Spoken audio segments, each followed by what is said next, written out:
What's up, guys? What up? What up? Man, we living in crazy times. It's like every day is something new, my brother. Every day is something new. Man. So it's crazy because I was just chilling, bro. And nah, I'm lying. I was working on a video.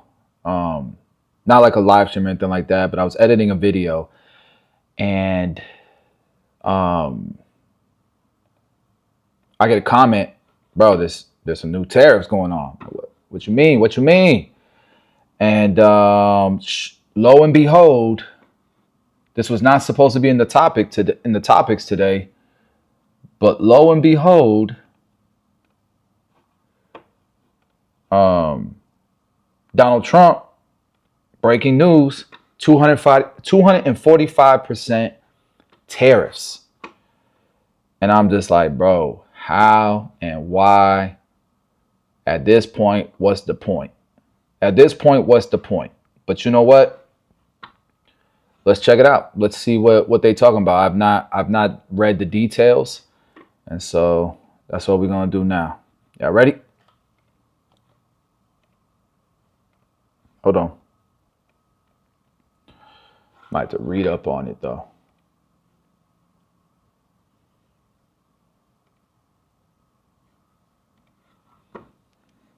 Look, I didn't have money. I didn't have. Here we go. White House said China is now facing up to 245% on imports to the U.S. as a result of what? Oh, there is sound. It's just music. Retaliatory actions. Another escalation in a trade war between the world's two largest economies. The top potential tariff is higher than previously stated and was referenced in a fact sheet published by the White House on April 15th. It accompanied an executive order signed by President Donald Trump that launched an investigation.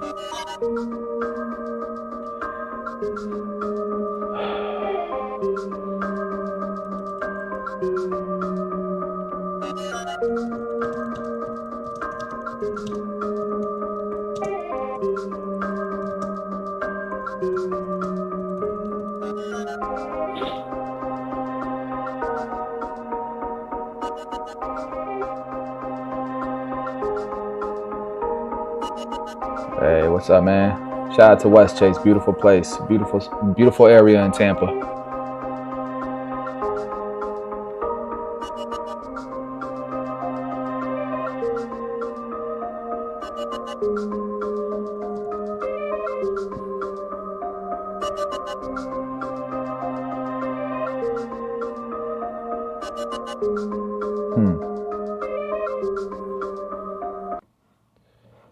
All right, let me actually look at this. The video.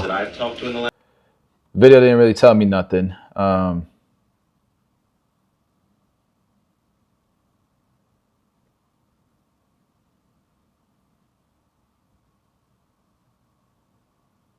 Is it on all products though? China appoints a new trade negotiator. There's like no details in this article. Let me check another one. And then I got ChatGPT over here doing deep research for me. If you guys don't know about this this service, it's freaking amazing. I got a video I've been working on today to give you guys some dope context. Just from looking at things from a small business mind, it's crazy to me how I feel like the majority is either the lower working class and then you have like MAGA. Those are the two. You have Democrats, you have MAGA, and all they're thinking about is the lower middle class and the poor, or they're thinking about the ultra wealthy, the ultra rich, and it's like the people who get the hit the hardest is the middle class and small business owners, and that's the class that's shrinking And they're not going to the ultra wealthy side. They're going to the poor side, to the lower middle class side. Business partner's calling me right now. Oh, shit. Look at this. The Independent says China warns them to stop whining. Let me see this. All right, we're getting a little bit of traction there.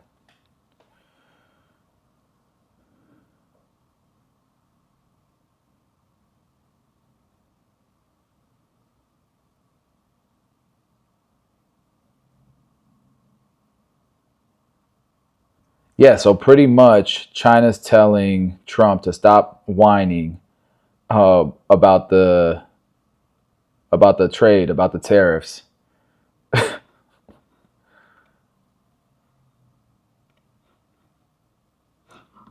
This is crazy.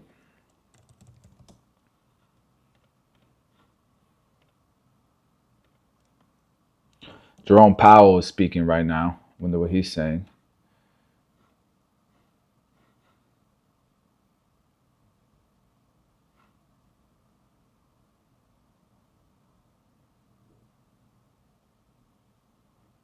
Damn, China already reacted.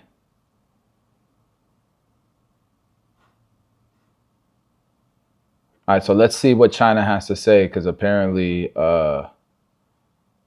China's already reacted.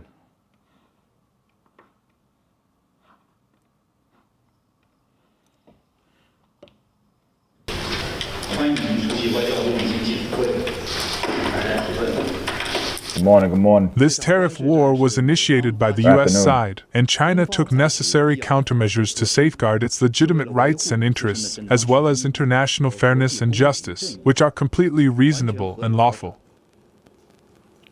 China's position has always been clear. There is no winner in a tariff or a trade war. China does not want a fight, but it is not afraid of a fight either.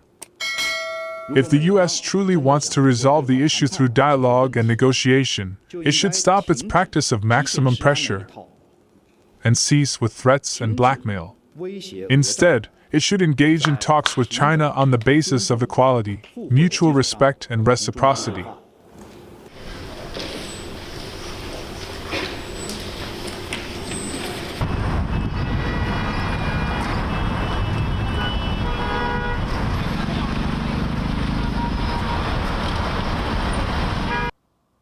Yeah, I'm not mad at that response, to be honest with you. I mean, look, one thing I can tell you is the Chinese people are proud people. And, you know, the leaders over there in China, they're not going to react well. They're the second most powerful country in the world, and they don't want to be embarrassed, right? So the way that Trump going hard and our government's going hard and going at their necks and you know, nobody's gonna come to the table. It's almost like they're like you got to call, no, you got to call, no, you got to call, no, you got to meet us halfway, no, you got to meet us halfway, and it sounds like both parties want to negotiate, but they're not negotiating because they don't want to look like the weaker party, and so we're at a standstill, which is whack because I'm telling you right now,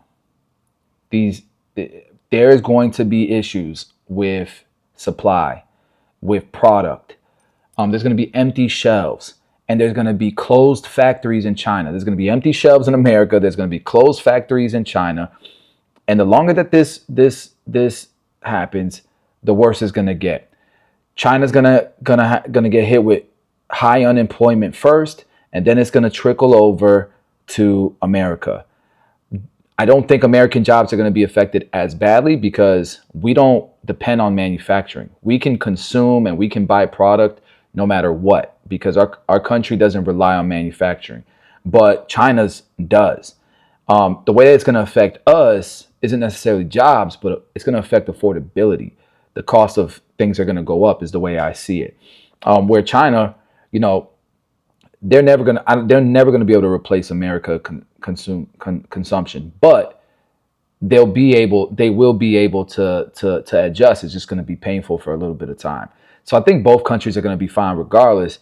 It's just pointless. Both countries want to resolve things and they want to be equal, like fair. You know what I mean? So, man, 245% tariffs. I don't know the details. Let me see if ChatGPT is done doing my research for me. It's got a little bit left. For you guys that ever need research, man, this thing is amazing. So we're gonna see, because from my understanding, it's not gonna be on all products the 245.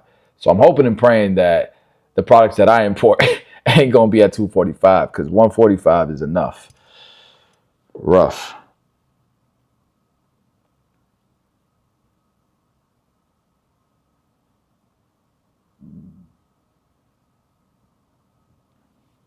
Shite. All right.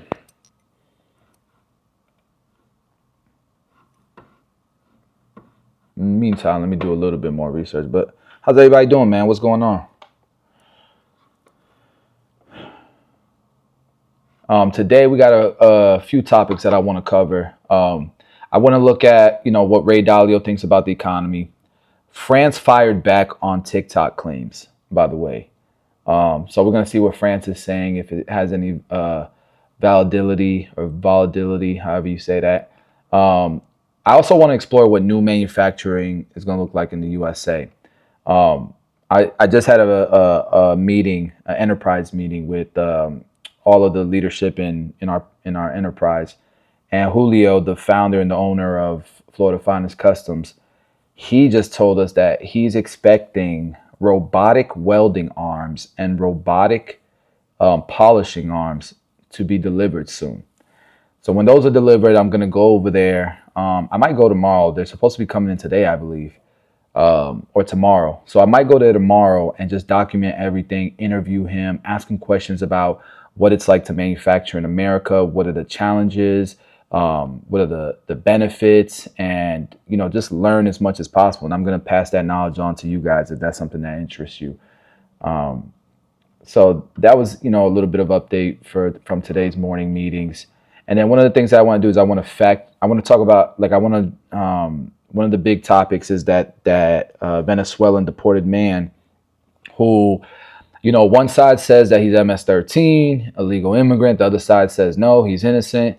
So I kind of want to look into that. The other thing I want to look into is, because a lot of people want to bring this up all the time, and it's the JD Vance Chinese peasants thing. I want to look into that. And then I want to go into health. There was a video I saw that talked about the lifestyle of people who have 12% body fat or less. I've been losing a lot of weight. I used to be 230 pounds, but come on, solid. Not like obese or nothing like that. Like solid. All right, don't get it twisted. But I've been cutting down because that weight, when you play, I play sports with my son. I've been jogging. I just want to be healthier. I don't want to be strong and a bodybuilder. Still going to be strong, you know what I mean? But I just want to be lighter, healthier. I think it's better for your joints. I'm getting older. And so if I can get to that 12% body fat, I'm trying to look into that. There's another topic here. What takes men a decade to understand? And then I want to look into how investors are feeling about the market right now. It's a red day, it looks like. Let me see. Yep. Damn.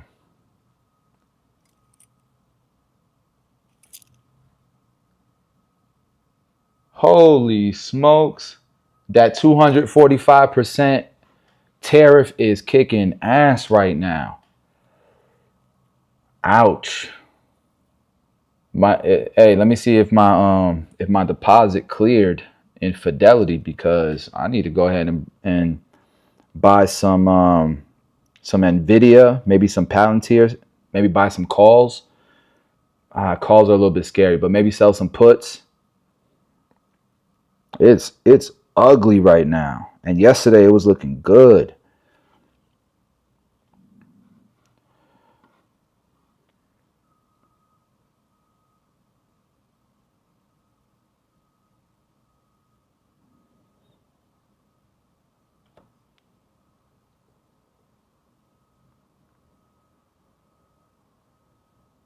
Ouch.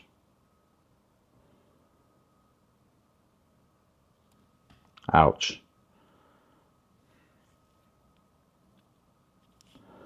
I'm down thousands today. All right. Give it a little bit longer. Just want to finalize this 245% tariffs thing.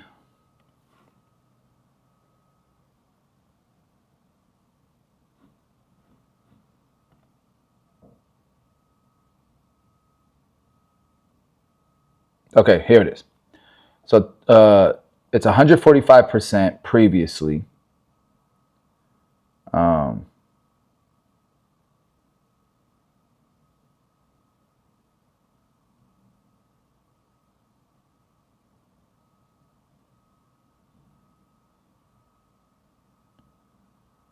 And it looks like it's on Chinese EVs, which I don't think we even get Chinese EVs.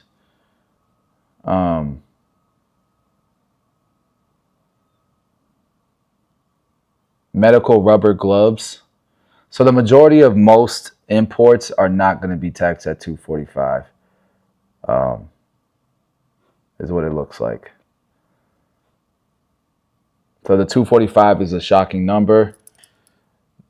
You know, I think the stock market's overreacting, but it is what it is, man. That's the 245% tariffs. All right, let's move on. I want to check out France firing back on these viral TikTok videos about Chinese manufacturers. Let's check it out. Up next, it's Truth or Fake. Carolina Marchand-Abreu is here in studio. Carolina, tonight, China taking a jab at Donald Trump's trade war. Chinese manufacturers allegedly exposing the truth behind the production of luxury goods. Tell us more about that. That's right, Sharon. That in response to Trump's tariff hikes, Chinese factories are flooding TikTok with viral content claiming to expose how luxury goods are really made in China. For brands such as Gucci, Prada, Louis Vuitton, Hermes, all the way to Lululemon and Nike, as they say, their same factories produce the same products for a fraction of the cost. This creator, for instance, says this Dior bag that costs $6,000 in boutique only costs him $300 to make. On TikTok, the discussion hashtag China manufacturer is trending with over 11,000 posts where content creators are listing Chinese manufacturers so that consumers can buy directly from their factories. The man driving the debate, this user at Sandbag2, he with this video that has garnered millions of views on TikTok, this Chinese manufacturer claims that many high-end products, for instance here he shows the infamous Birkin bag, is actually made in China. So we'll summarize a bit. This user claims that 80% of luxury handbags are made in China and that the finishing touches, for instance, labeling and packaging, is done in Europe. In addition to demonstrating the production of process, users like these also offer viewers advice on how to directly order from their factories with these type of links in order to avoid markups and reduce tariffs, urging American users to bypass the middlemen and to buy directly from their factories in China. So are these handbags really made in China then, Catalina, like these manufacturers are claiming? Well, Sharon, for the most... It's crazy. And Americans are they're good with just pouring American dollars into their economy so that they can go ahead and put us into even more debt. Like, it's crazy, bro. And it's nothing against the Chinese people and the Chinese manufacturers. It's everything to do with the politics. Most part, the answer is no, at least. I know that the American people don't see it that way, but that's what it is. When it comes to the major players in the luxury fashion industry, such as Hermes, with purses that, as they claim, can reach up to $38,000 or more, you'd actually expect labeling to be truthful. Hermes, according to their website, our objects are produced in France, mainly produced in France, across 60 different production sites, while the network, they say, is supplemented by 12 other manufacturers in other countries, including Switzerland, Italy, the UK, the US, Portugal and Australia, however, not China. Then let's take a look at Louis Vuitton, for instance, also targeted in the fake. They're about to make me, I was just in France last month. They're about to make me go take a flight over there and see it for myself. to see what the hell is going on. Claims on TikTok, who say their leather goods are exclusively produced in their workshops located in France, Spain, Italy, and the US, not China. Also, while these videos on TikTok claim that luxury bags are made in China, that is very unlikely under the strict labeling regulations that exist in the US and the EU. To be labeled made in France, for instance, the product must have undergone its last substantial transformation in France, meaning that 45 to 50% of the unit cost price must be acquired in France. Experts cited by The Independent claim that these viral videos on TikTok are likely an effort of counterfeit manufacturers in China to take advantage of the tariff chaos to boost their sales. A very clever way to take advantage of the actual geopolitical situation to drive demand to their websites. Finally then, Catalina, what has been the reaction overall to these videos? Well, Sharon, these videos have sparked a global debate on TikTok and X as some users feel scammed by these allegations or alleged revelations online, rejoicing at the idea of paying less for luxury items. This user says, today I found that a Birkin bag costs about $1,300 to make instead of the $38,000. According to the fake claims, others say that they will never buy designer bags again after finding out about these Chinese manufacturers. They say not worth it, while other users are also compiling a list of different factories and vendors to buy from China in order to avoid these tariffs. The truth is, these websites are nothing new, no new revelations here. The counterfeit market has always existed, China taking the lead. China actually has the largest You got to give U.S. way more credit. We are 25% of the GDP. That's not going to be able to be replaced. Can they replace the lost revenues through other means? Yes. When it comes to consumption, who's going to replace it? Russia? I've been to Russia. Have you been to Russia? Sure, Moscow has a lot of wealthy people. The average Russian, I think, makes like $800 a month. Who's going to replace it? India? Think about the average salary in India. I mean, it sounds good. And are they going to be fine in the long term? Of course. But so is America, guys. I think everybody's kind of overreacting. Counterfeit market in the world, with counterfeit and pirated goods from China accounting for 75% of the value of these type of goods that were seized by the U.S. Customs in 2021. And in the past, it seems that China was a bit more strict about counterfeit laws. However, they seem to be loosening them in response to Trump's trade war. According to Glitz, China is expected to open the floodgates of counterfeit to play into this economic duel with the U.S. Russia had a... You see, that's why you can't really they're kind of proving the point. It's counterfeiting has always been an issue. It's not like it's not been, and now they're going to open the floodgates. How could all of those products be real when they limit the hell out of production? We know luxury brands limit the hell out of production. And then Blake Superior Beats says the whole EU is turning to China. That might be good for America. Do you know how much we protect Europe? How much we protect the UK?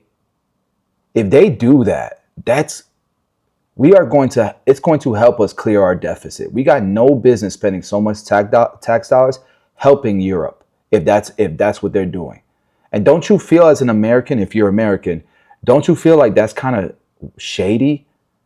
As much money as we pour into Europe, as much our military, without the U.S., Russia's taken half of Eastern Europe without the U.S. I'm just saying, man, how does China hold the cards? Why? Because we won't be able to buy an electric toothbrush? Both countries are going to be fine. I don't like what's going on. I wish it wasn't going on. But people being biased on who's winning this shit is just, they don't know what the hell they're talking about. Had a similar reaction in response to American support for Ukraine, allowing knockoffs of luxury items and others in their domestic market, an economic weapon in their war against escalating tariffs. Catalina, thanks so much for all of Crazy. that. That is tonight. It's interesting. So what do you guys think? What do you guys think about this video? To me, it doesn't add up. You know, we know that a lot of these luxury brands, they limit the hell out of production, especially Hermes, right? And so they're gonna open the floodgates. How like it just doesn't make sense. And when I go to China, there are limitless stores with counterfeit or with, they say it's real now, but with lots of bags. And when you order some of these or you feel some of these, they definitely feel cheaper. It's the math ain't mathing. I do believe that they source components, maybe locks, maybe buttons, stuff like that, maybe. But some of the math isn't mathing, because when they talk about made in France and the regulations that are there, to be able to claim made in France, it's not matching with what the claims from China are. See what I'm saying? Yeah, I mean, we saw it coming. I didn't know it was going to be this bad though, and I think that's the part. A lot of small business owners didn't know it was going to be this chaotic. It was going to be like this all at once. You know what I'm saying? So that's the interesting part. You know, that's the part that I think a lot of people weren't expecting. But I think that things will forever change.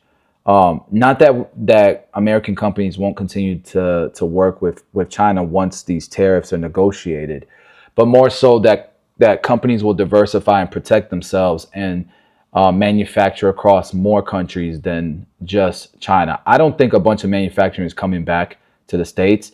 I don't think a lot of American people want those jobs, number one. Number two, I don't think the majority of, look, say what you want, regardless if small businesses manufacture their own products or they don't, small businesses are responsible for the majority of jobs in America.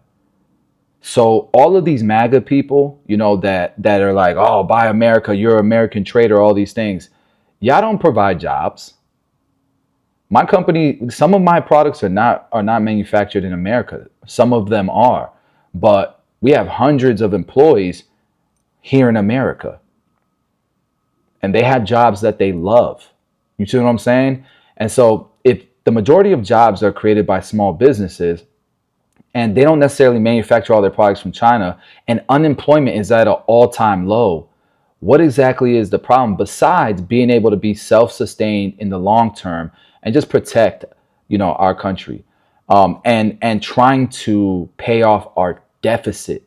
Because if you can pay off the deficit that America is in, then we can start focusing on our roads, on our healthcare, on our people.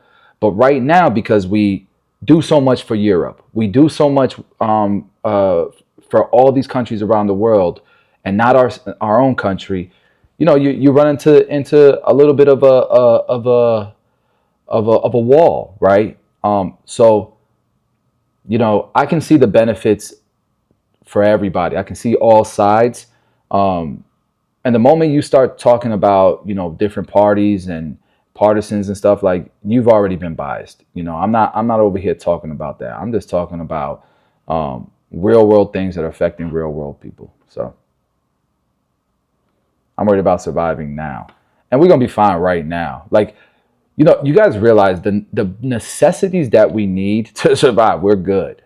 This stuff, people are crying about luxury goods, you know, at the end of the day. So really, it's the slowest year you've had in the barber game so far. Interesting.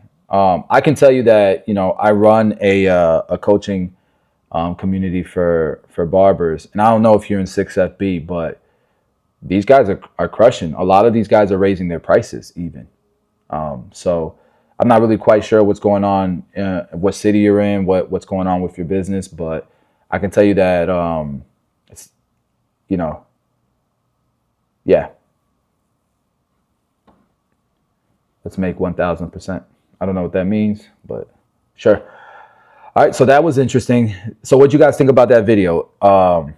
Do you believe these TikTok videos? Do you believe they're just they're being smart and they're taking advantage of all this media, and it's going viral and it's doing exactly its job and they're getting all kinds of orders? Or do you believe the luxury brands in that, you know, I think it was Hermes that says they have 52 different sites in France that they produce product, and they put it on their website, by the way. So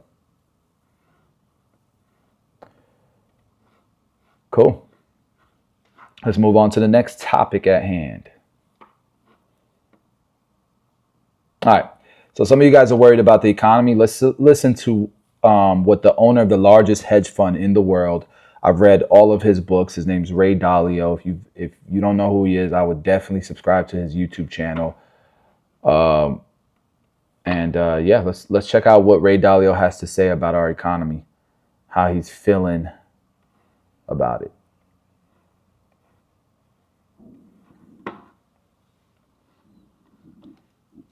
Welcome back, and joining me now is Ray Dalio, the founder of the world's largest hedge fund, Bridgewater Associates. He is also the author of the new book, How Countries Go Broke. It's out in June. Mr. Dalio, welcome to Meet the Press. Thank you. Good to be here. Just call me Ray. Okay, well, Ray, I'll take you Call up me on Ray. that. Thank you so much for being here. We really appreciate your perspective. As I just said, you did found the world's largest hedge fund. You have been in this field for more than 50 years. It's worth pointing out to our viewers, I think it's important to note you consider yourself to be apolitical, and you say that the tariff problem is a symptom of a much greater problem. What do you mean by that? There's a financial problem. There's an imbalance problem. There are basically 5 big forces through history that drive everything. First, there's the money, credit, debt, economic cycle in which there's a building up of debt in a cyclical way that becomes too large, and we're going to have problems. We're going to have a government debt problem. Maybe we can get into this. The second big force through time is the internal conflict force. The left and the right, differences in wealth and values causing a conflict that we're seeing it changing our political order. So the first is changing our monetary order. The second is changing our political order internally. And then the third is the great world order, how countries deal with each other. When there's a rising power, challenging an existing power. And now we are going from multilateralism, which is largely an American world order type of thing, to a unilateral world order in which there's great conflict. And the other 2 factors all through history have been acts of nature, droughts, floods, and pandemics. And number 4 is technology changing. And how they are coming together are the main forces behind this. For example, there can't be imbalances anymore in that environment. Do you think that President Trump's tariffs are exacerbating what you are describing, this complicated mix of challenges that the world is facing? I think it's just a function of how well they're handled. You know, it's a reality that it's a desire to bring in tax revenue from that. It's a reality that we would like to build manufacturing and jobs here. This is a reality. That's how that's done, whether that's done in a practical way, whether that's done in a stable way, whether that's done with quality negotiations in which that's a mutual problem, or whether that's done in a chaotic and disruptive way that produces great conflict, makes all the difference in the world. Based on what you're seeing right now.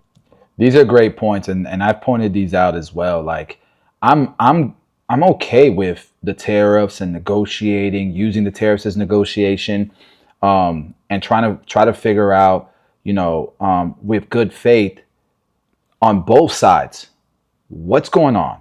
Why do you feel that our trade agreement right now is unfair?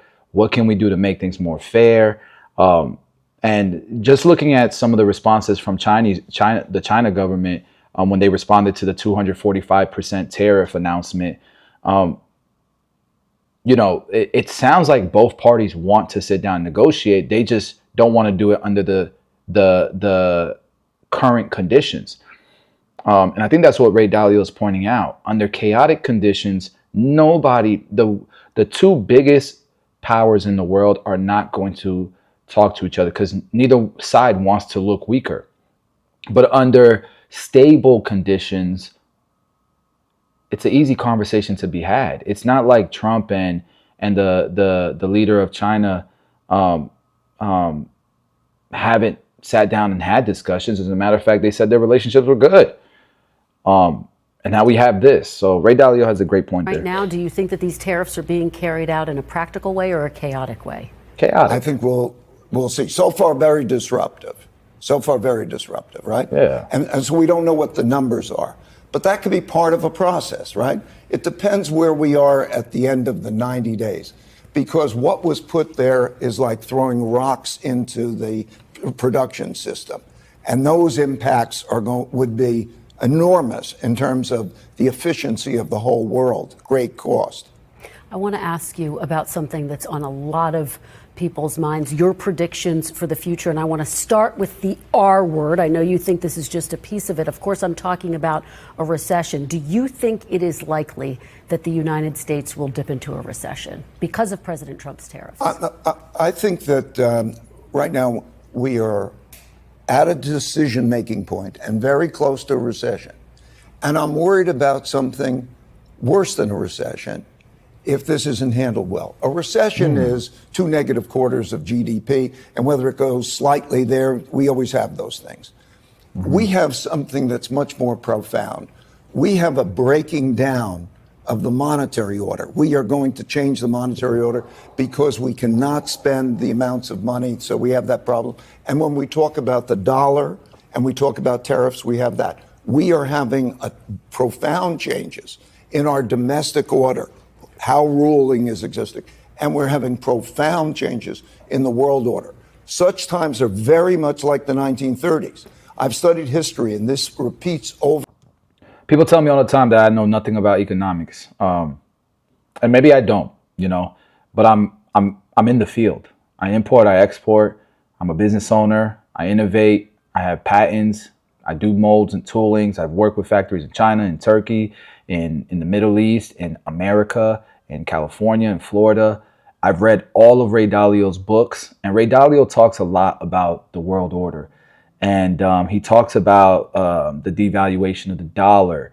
He talks about the gold standard and leaving in and economics. And this guy knows his stuff. If I don't know my stuff, this guy knows his stuff. And he sounds like he's saying a lot of the similar things that I'm saying. So comment under his video, tell him he'll know shit. Over and over again. So if you take tariffs, if you take debt, if you take the rising power challenging the existing power, if you take those factors and look at the factors, those changes in the orders, the systems, are very, very disruptive. How that's handled could produce something that is much worse than a recession, or it could be handled well. Let's take the debt situation. Yeah. I'm sorry, go ahead. Well, very quickly, because I want to be very specific. And just to touch on the tariffs, a lot of people are missing this point too. Okay, you have China and you have America. Okay, and then you have 200 and something countries in between. These are the two biggest economies: manufacturing, right, and technology are the two biggest industries for both of these countries. Okay, but America is a much bigger consumer than any country that's out there. Okay, it is the biggest consumer. And although it's only 15% of China's, for other countries, it's the biggest as well. And what a lot of countries do is, China imports to America, but China also imports to these countries. And guess where these countries import as well? So it's not just a relationship directly with America that is affecting China. It's the relationships with every country that's affecting China because they're getting tariffed by America too. So these factories aren't losing business and aren't shutting down and aren't, keeping workers at home just from the direct importing to America. guess what? If there's countries like Italy and there's companies in there that the majority of their customers are America, and they halt orders because of a 62% tariff or whatever it is with Italy, that's also shutting down factories in China. It is impactful. People, both countries, both leadership groups, governments, they don't want to admit how impactful this tariff war is. But man, I'm praying that they get to the negotiation table.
Whoa.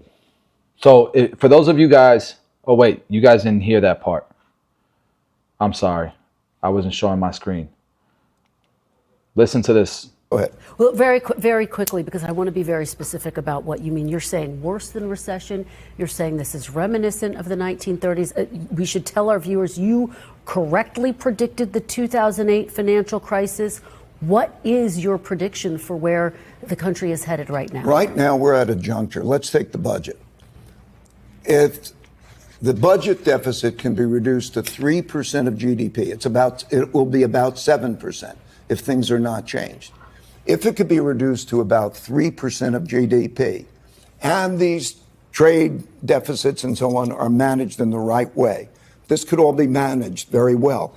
I believe that members of Congress should take the pledge, what I call the 3% pledge, that in one way or another, that they will get that budget deficit down to that number. If they don't, we're going to have a supply-demand problem for debt at the same time as we have these other problems. And the results of that will be worse than a normal recession. So, and just to follow up on that point, worse than a recession, you're talking about the 1930s. What specifically are you warning of? Are you saying that it could be as bad as a depression? What's your biggest fear?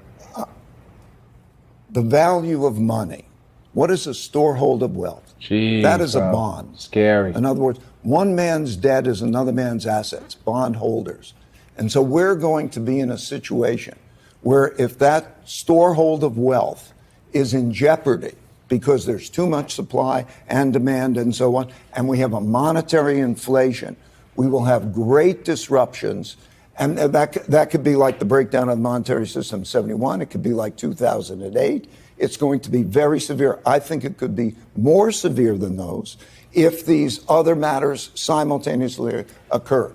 Imagine if we have a downturn politically and an international conflict. What's worst case scenario that you're warning of? To be very specific, to put it into terms people can understand. To be very specific, the value of money, internal conflict, that is not the normal democracy as we know it, and international conflict in a way that is highly disruptive to the world economy and could even be a military conflict, just as these breakdowns have occurred before.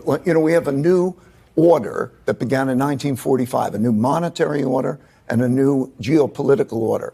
And these go in cycles that can be measured. And I worry about the breakdown of that kind of an order, particularly since it doesn't need to happen, because there are certain things that could be done in which this is a better restructuring of these debts and actions taken. So that takes me to my next question. You have this book, How Countries Go Broke, The Big Cycle. What? Got a new book coming out. Got to check it out. So look, essentially, what he's saying is a recession, usually what a recession looks like is just 2 consecutive months of, I think, 20% decrease in something like that, right? But usually that happens, and we usually can bounce back, right? What he's afraid of is a complete restructuring of the world order, complete restructuring of monetary powers. And what I did was I asked ChatGPT for counter arguments on what Ray Dalio is saying, because anyone can be wrong. Although I respect him and his opinion holds a lot of weight. So here's the counter arguments to Dalio's perspective. It says tariffs as a strategic tool. While tariffs can introduce short-term disruptions, they may serve as a strategic mechanism to address long-standing trade imbalances and protect domestic industries. By imposing tariffs, the U.S. can incentivize domestic manufacturing, reduce reliance on foreign supply chains, we know this already, and strengthen national security. Historical resilience is that the U.S. economy has demonstrated resilience in the face of protectionist measures in the past. For instance, during certain periods in the 20th century, the U.S. implemented tariffs without triggering prolonged economic downturns. This suggests that with the appropriate fiscal and monetary policies, the economy can withstand and adapt to such measures. Okay, so we've done this in the past, and they're saying that it wasn't as bad as Ray Dalio is saying, but it can be, right? Negotiation leverage. Tariffs can be employed as leverage in international negotiations to achieve more favorable trades. We've heard this as well.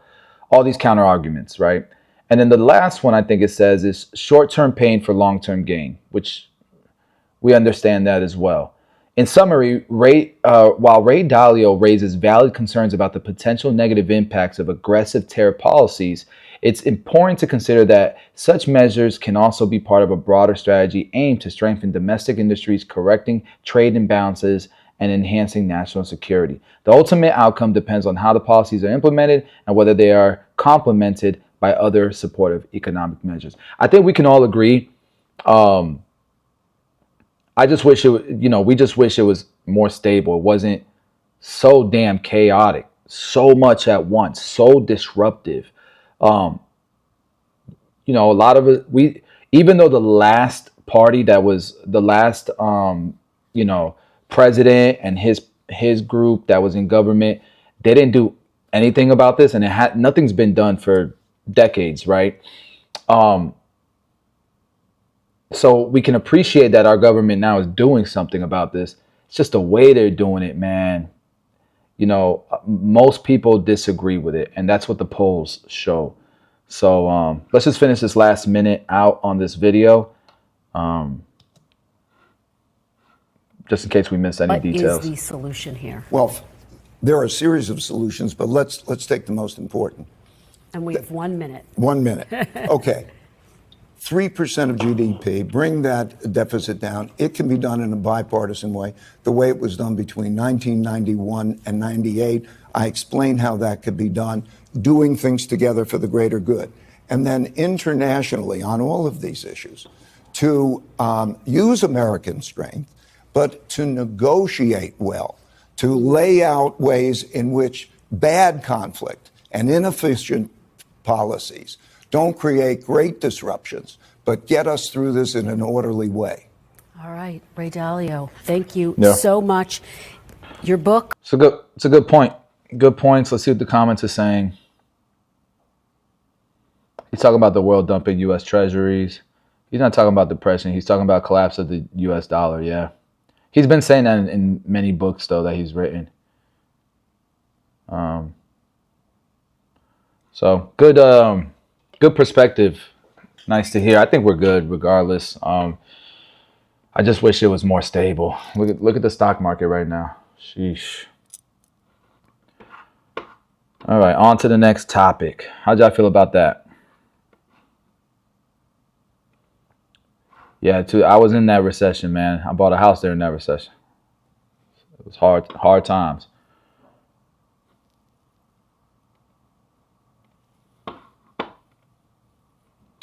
All right, so I want a lot of MAGA people they want to completely shut out China and just bring manufacturing, the old manufacturing from the 70s back to the United States.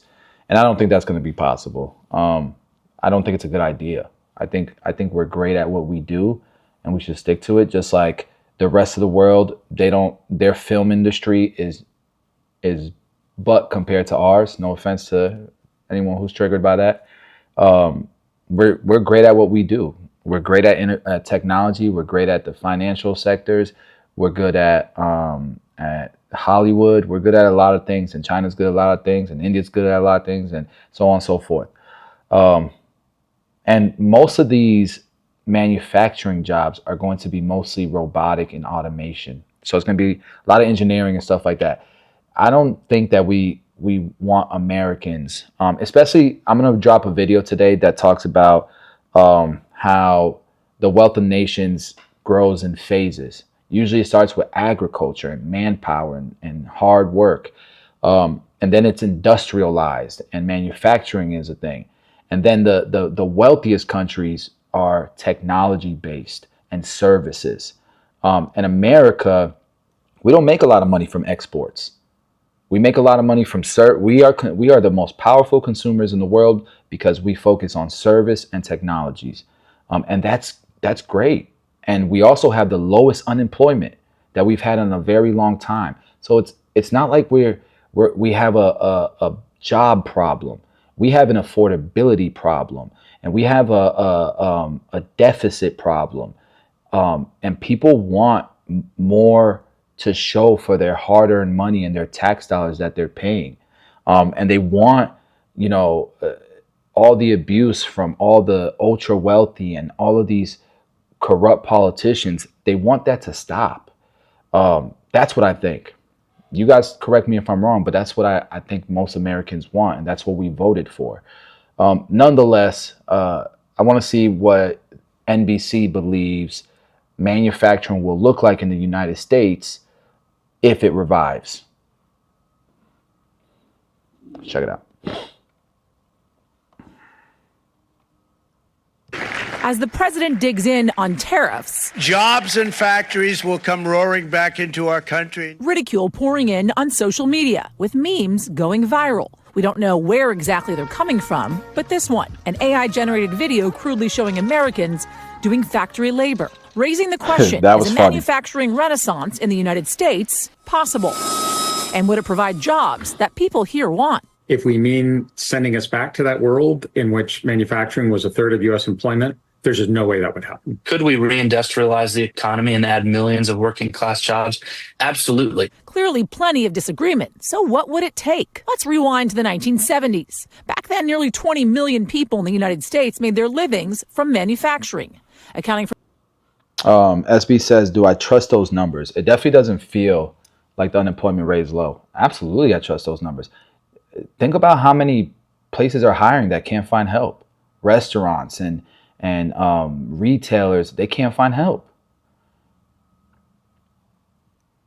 And a lot of these people don't even want jobs. The gig economy in America has replaced a lot of jobs because people are happy being able to turn on an app and just work. And I know it's not like people are getting rich from that, but absolutely.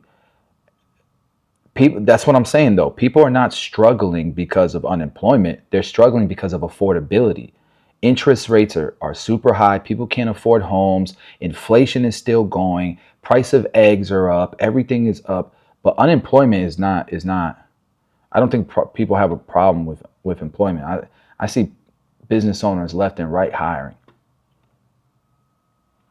The pay is shit because of affordability.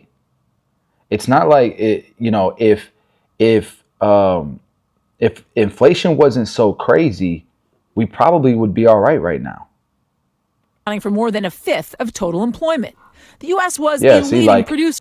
Amazon Flex. I mean, people making decent money with that, right?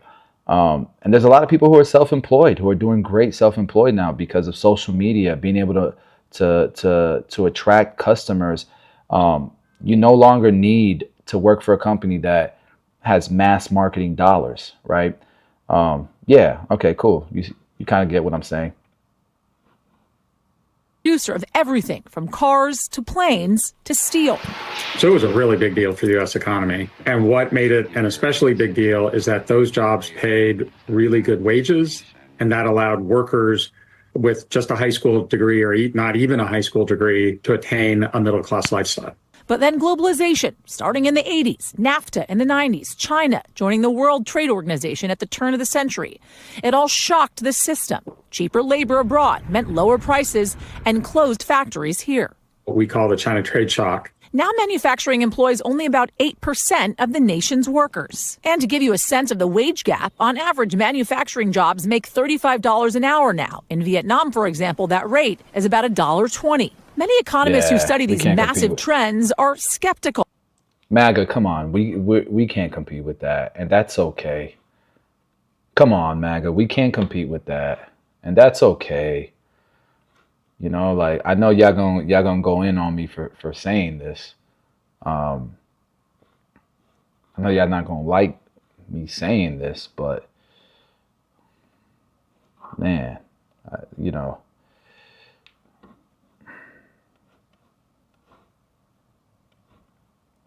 here's the unemployment rates. Look at this. Look at this chart. This was during the recession. This was during the pandemic. And it's creeping up a little bit, but it's been pretty stable, unemployment. So let's go back to this. About the ability of tariffs to turn back time. We want to think about how to create good jobs for the workers of the future. We should be having a substantial focus on how we do that in the service sectors that are vibrant now and that are likely to emerge in the coming years. But many in the domestic manufacturing industry believe in what President Trump is doing. We are now, I would argue, in a bipartisan era that tariffs are an important tool in the toolbox for industrial strategy and to reshore domestic production. He acknowledges we won't be able to make things as cheaply as they do in China or many other countries, but thinks the job creation is worth it. However, many of the manufacturing jobs of old were dangerous, dirty, and difficult. Across the But again, do you guys see my argument? Why do we need the job creation in manufacturing? Why do we need to, the only reason why I see reviving that sector is for less dependency on China. And with creating that less dependency on China, they can't manipulate the debt pretty much that we owe them. And so the only way we're going to get out of like this situation where you're saying people need a decent salary is by slowing inflation down first. You know what I mean? And so in order to slow down, because you can increase, minimum wage and increase salaries, but that's a temporary solution because in a couple of years, inflation is still going. Those wages still won't fix the affordability issue, right? So we got to get rid of that deficit first. That way we can lower interest rates, we can get control of our inflation and all of that. So yeah, and family says I make $4,000 RMB in China. I don't care. 240. Yeah. Again, it's not about that. It really isn't about Chinese citizens. It's not about. It's really just about taking care of America because America's struggling, and the Chinese people can't say that they don't have any economic issues either. The economy, 38 workers a day died in the U.S. in 1970. Now the number is less than half that. There's also concern about the potential environmental impact. Even if we're able to bring. Blake, that's a terrible take, bro. That's a terrible take. Like, do you really have a problem with removing illegal citizens who obviously you don't think there's any issues with our immigration right now, our illegal immigration? You don't see any issues with it. I'm not saying that the way that MAGA is dealing with it is the way I think should be dealt with it. I think it is a bit extreme how they're going about it, but it's definitely an issue, and that's the main reason why the majority of Americans in a landslide voted for Trump. Whether you're Mexican, whether you're black, whether you're European, all these people voted for Trump, bro, for that main reason. Come on. It doesn't impact normal people's life in China. Yes, it does, family. Of course it does. Of course it does. Maybe not now, you haven't felt it, but it's going to affect you 100%. Just like right now. It would be like American people saying it doesn't affect us, right? It doesn't affect us. We're good. It's going to. It's going to affect you. To bring more manufacturing back this stuff is just getting started. The States. Our environmental laws are there for a reason, and it's to prevent what we saw at the turn of the 20th century with cities that were cloaked in smog, with rivers that caught on fire, with toxics leaking into our water supplies. Other things that are different now from America's post-war industrial age. Family, I know right now of at least 1,000 people between a few factories that are not working right now. That are not working right now at all. Think about the factories. I manufacture this product right here. We would have sold 1 million of these units this year. Hundreds, just from this one product, hundreds of Chinese workers are not working right now. Come on.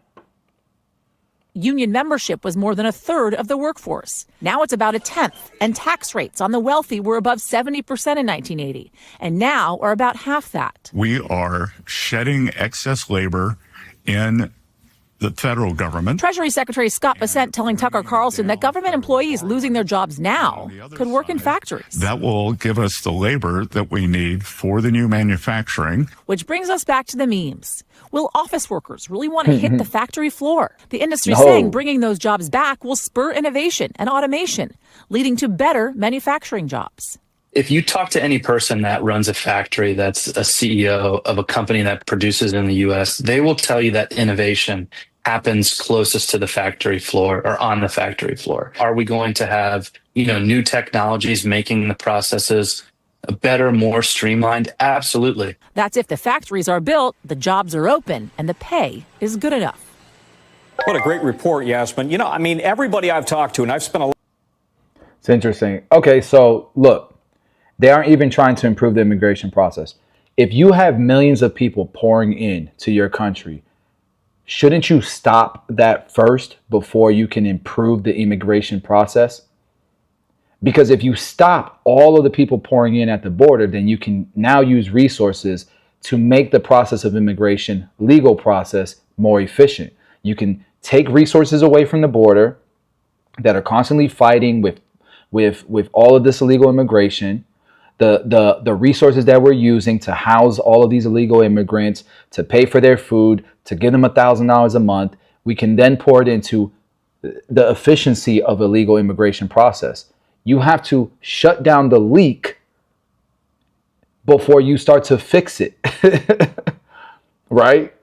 Okay, so now that the border has gone down 99.1% in illegal immigration, now what they did, I don't know if you're aware of this, but they created an app to make it easier for these illegal immigrants to leave and come back, depending on what industry they're in, more efficiently. So the industries that we need them in the most, if they work in those industries, they can come back more efficiently through that app.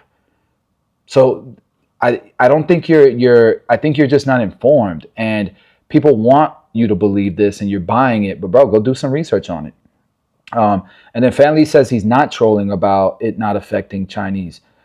Dude, so he says exports to the US as a share of total exports have fallen from 19.2 to 15. 15% of your exports, you don't think that's a lot? What's 15% of $1 trillion? $150 billion, dude. $150 billion. That's not a lot. We just gonna act like, nah, that ain't nothing. You don't think all these shipping companies that are halted right now, that can't ship $150 billion worth of product, you don't think they're feeling it? There's thousands of employees there in those shipping yards. What? Come on, man. Like, look, I get we are all very prideful about our nationality. And I think I have lots of friends in China, and I just want everybody to do well. And you're not saying anything that I'm not saying. You will survive, and so will America. But it sucks. The people who are getting the brunt of this pain isn't the politicians. It's the people. It's not the super rich. It's not the billionaires. It's the people. And we are getting brainwashed to just be passive about it on both sides. You got family acting like nothing's a big deal. We're good. And you got lefties over here talking about there's nothing bad. We're good. It's a problem, bro. And yes, that's 15% direct. I just broke down here how that's 15% direct. Don't you think these 200 countries that buy from China, don't you think that all these companies are they're domestic only? No, all these countries are importing into America too.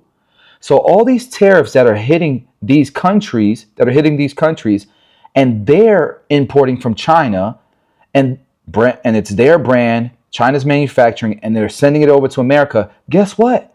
Indirectly, China's being affected by that too. How do you not think this is affecting China and America equally, if not worse for China, to be honest? Because we don't make our money from manufacturing. We make our money from services, from technology, and the film industry and tourism. That's where we make our money from. Just something to think about. Yeah, I agree with that. We were just talking about that, Fan Lee. We were talking about how we were watching the Ray Dalio video, and we were talking about how Ray Dalio was saying, like, dude, under stable conditions, under respectable, stable conditions, these negotiations could be had. We can find common ground. But no one expected these negotiations to be under disruptive conditions, chaotic disruptions, chaotic conditions. And what you're finding is you have the two superpowers of the world. Neither side wants to look weak. And so now it's like we have to sit here until things cool down, and then maybe we'll get some progress. So, cool. Let's finish watching this. Spent a lot of time in factories on my beats, various airplane or car plants. It takes 3 to 5 years to build a new factory, right? So is there a disconnect between what the Trump administration wants when it comes to bringing back these jobs? That's the point I was making too for small business owners. Dude, it takes 2 to 5 years to build a factory the way like some of these companies do. And maybe less, maybe 1 to 2 years, right?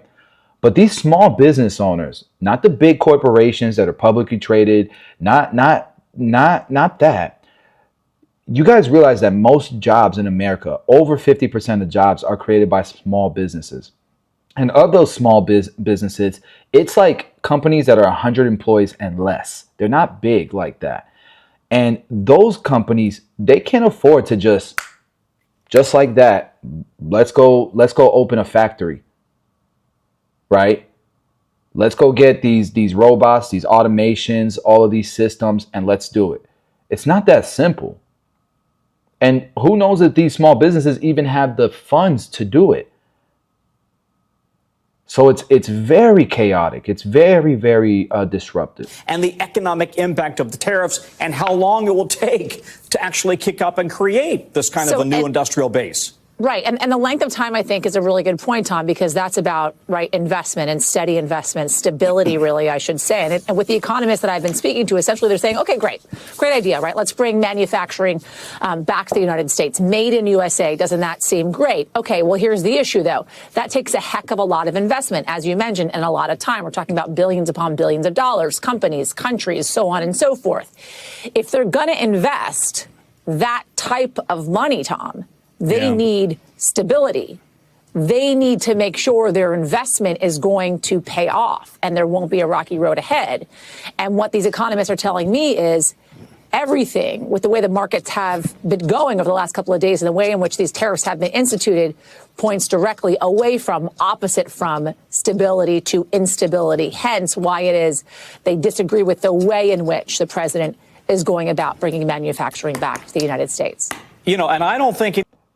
And one thing I'll say too, if a company decides to move their manufacturing over to America, or any level of manufacturing over to America, it's not because they think this is going to be long term.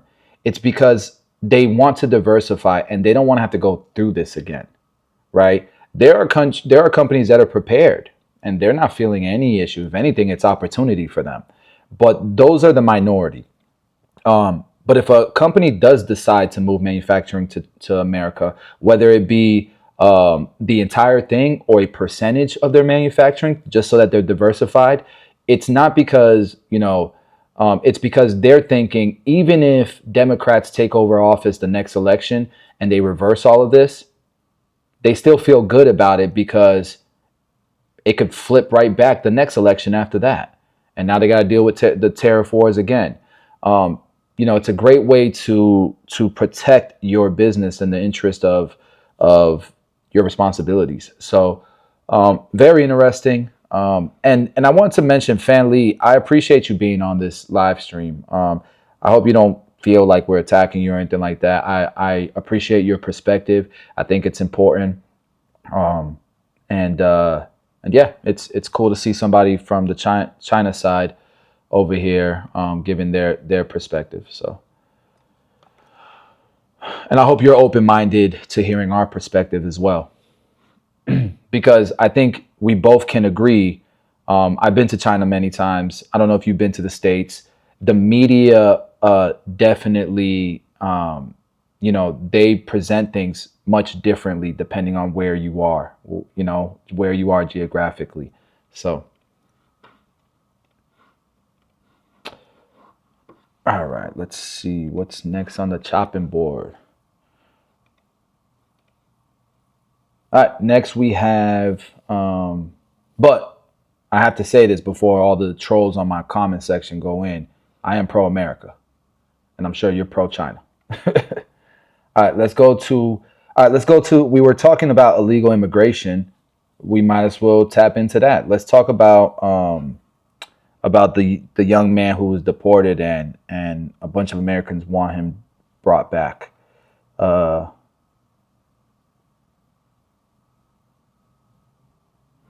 Yeah, I think we all agree with that, but Americans seem to be fine with that. All right, let's go back to. So I want to watch this. I listened to this last night. I listened to the full interview last night of when the El Salvador, I think it's president, Bukele visited Trump, and they talked about the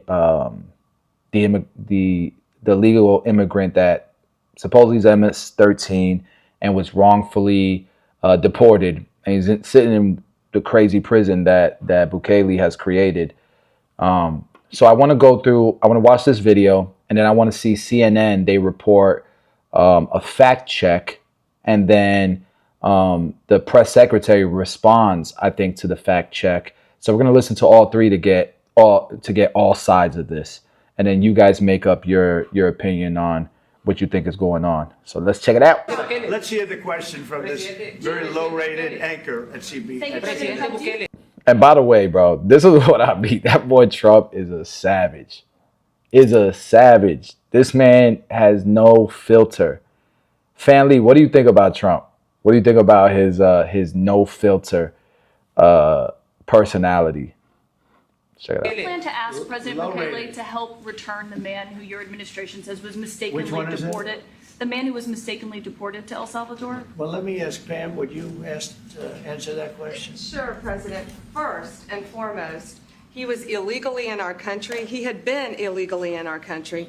And in 2019, two courts, an immigration court and an appellate immigration court, ruled that he was a member of MS-13 and he was illegally in our country.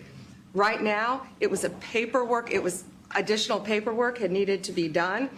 That's up to El Salvador if they want to return him. That's not up to us. The Supreme Court ruled, President, that if, as El Salvador wants to return him, this is international matters, foreign affairs, if they wanted to return him, we would facilitate it, meaning provide a plane. So will you return him? And you are doing a great job. Thank you. Stephen Miller, wait a minute. Can you just also respond to that question? Because, it's asked by CNN, and they always ask it with a slant, because they're totally slanted, because they don't know what's happening. That's why nobody's watching them. But would you answer that question also, please? Yes, gladly. So, as Pam mentioned, there's an illegal alien from El Salvador. So, with respect to you, he's a citizen of El Salvador. So, it's very arrogant even for American media to suggest that we would even tell El Salvador how to handle their own citizens as a starting point. As 2 immigration courts found that he was a member of MS-13. When President Trump declared MS-13 to be a foreign terrorist organization, that meant that he was no longer eligible under federal law, which I'm sure you know, you're very familiar with the INA, that he was no longer eligible for any form of immigration relief in the United States. So he had a deportation order that was valid, which meant that under our law, he's not even allowed to be present in the United States and had to be returned because of the foreign terrorist designation. This issue was then, by a district court judge, completely inverted, and a district court judge tried to tell the administration that they had to kidnap a citizen of El Salvador and fly him back here. That issue was raised to the Supreme Court, and the Supreme Court said the district court order was unlawful, and its main components were reversed 9-0 unanimously, stating clearly that neither Secretary of State nor the President could be compelled by anybody to forcibly retrieve a citizen of El Salvador from El Salvador, who again is a member of MS-13, which, as I'm sure you understand, rapes little girls, murders women, murders children, is engaged in the most barbaric activities in the world, and I can promise you, if he was your neighbor, you would move right away. So you don't plan to ask for him to get him back? And what was the ruling in the Supreme Court, Steve? Was it 9-0? Yes, it was a 9-0 in our favor. In our favor, against the district court ruling, saying that no district court has the power to compel the foreign policy function of the United States. As Pam said, the ruling solely stated that if this individual, at El Salvador's sole discretion, was sent back to our country, that we could deport him a second time. Well, no version of this legally ends up with him ever living here because he is a citizen of El Salvador. That is the president of El Salvador. Your questions about it, per the court, can only be directed to him. I asked President Bukele, can President Bukele weigh in on this? Do you plan to? I'm not going to lie. I want to see the fact check, because if 2 courts, because that's one of the arguments that I saw, is this guy really MS-13? Either way, he's illegal, but to ship him to El Salvador to their prison is crazy work, right? And so I think that's one of the things that people feel like, yo, that's messed up. He broke a law. He came here illegally, but damn, they're gonna put him in like one of the craziest prisons in the world, you know? And his family apparently is claiming that that he's not an MS-13 member. That's all false, that he's proven he's not an MS-13 member. And so I want to see, what essentially what if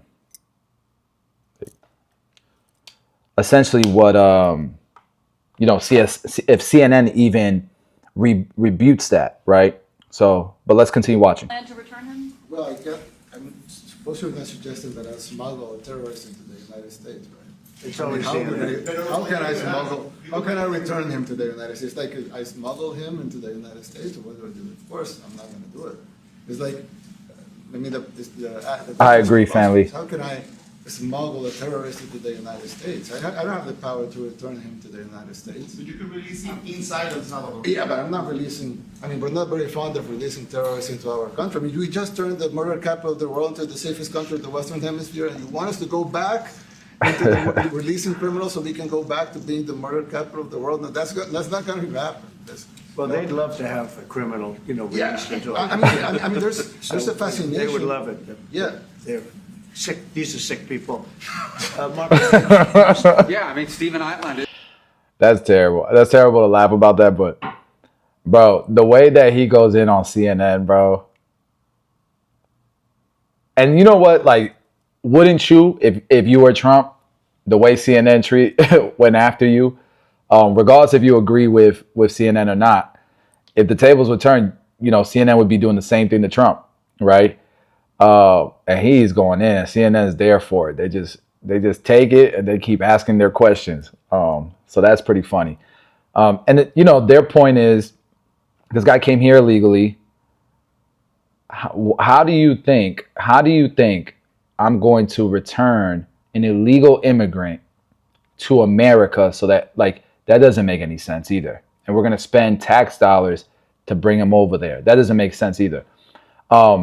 My thing is, though, if he's not an MS-13 member, I think it's harsh to have that man in that damn prison. And like Indecline said, that ain't no damn prison. That's a labor camp. That's a gulag.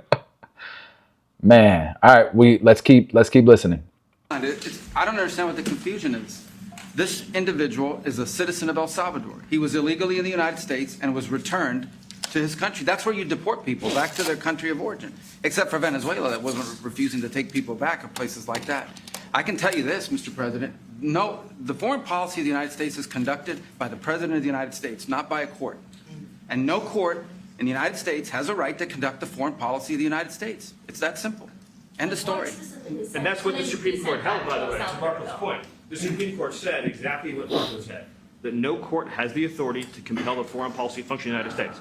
We won a case 9-0, and people like CNN are portraying it as a loss, as usual, because they want foreign terrorists in the country who kidnap women and children. But President Trump, his policy is foreign terrorists that are here illegally get expelled from the country, which, by the way, is a 90-10 issue. Well, Mr. President, you said that if the Supreme Court said someone needed to be returned, that you would abide by that. You said that on Air Force One just a few days ago. And they said that it must be facilitated. Why don't you just say, isn't it wonderful that we're keeping criminals out of our country? Why can't you just say that?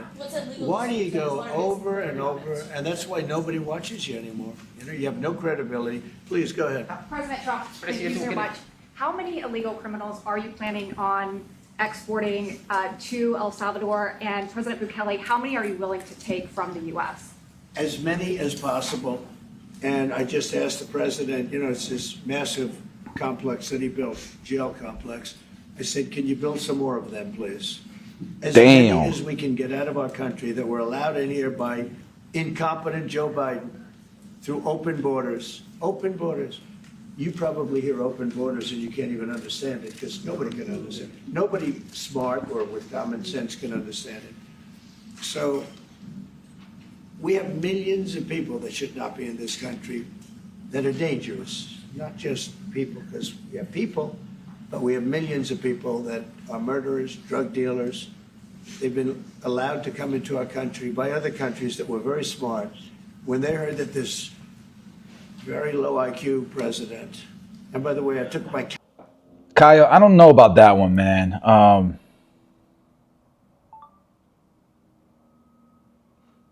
I gotta do my research on that one. I don't know about that one. I gotta do my research.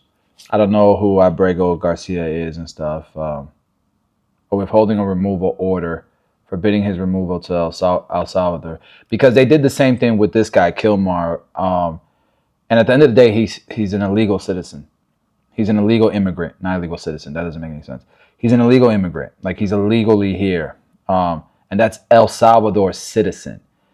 So for us to keep him from El Salvador is kind of like, you know what I mean?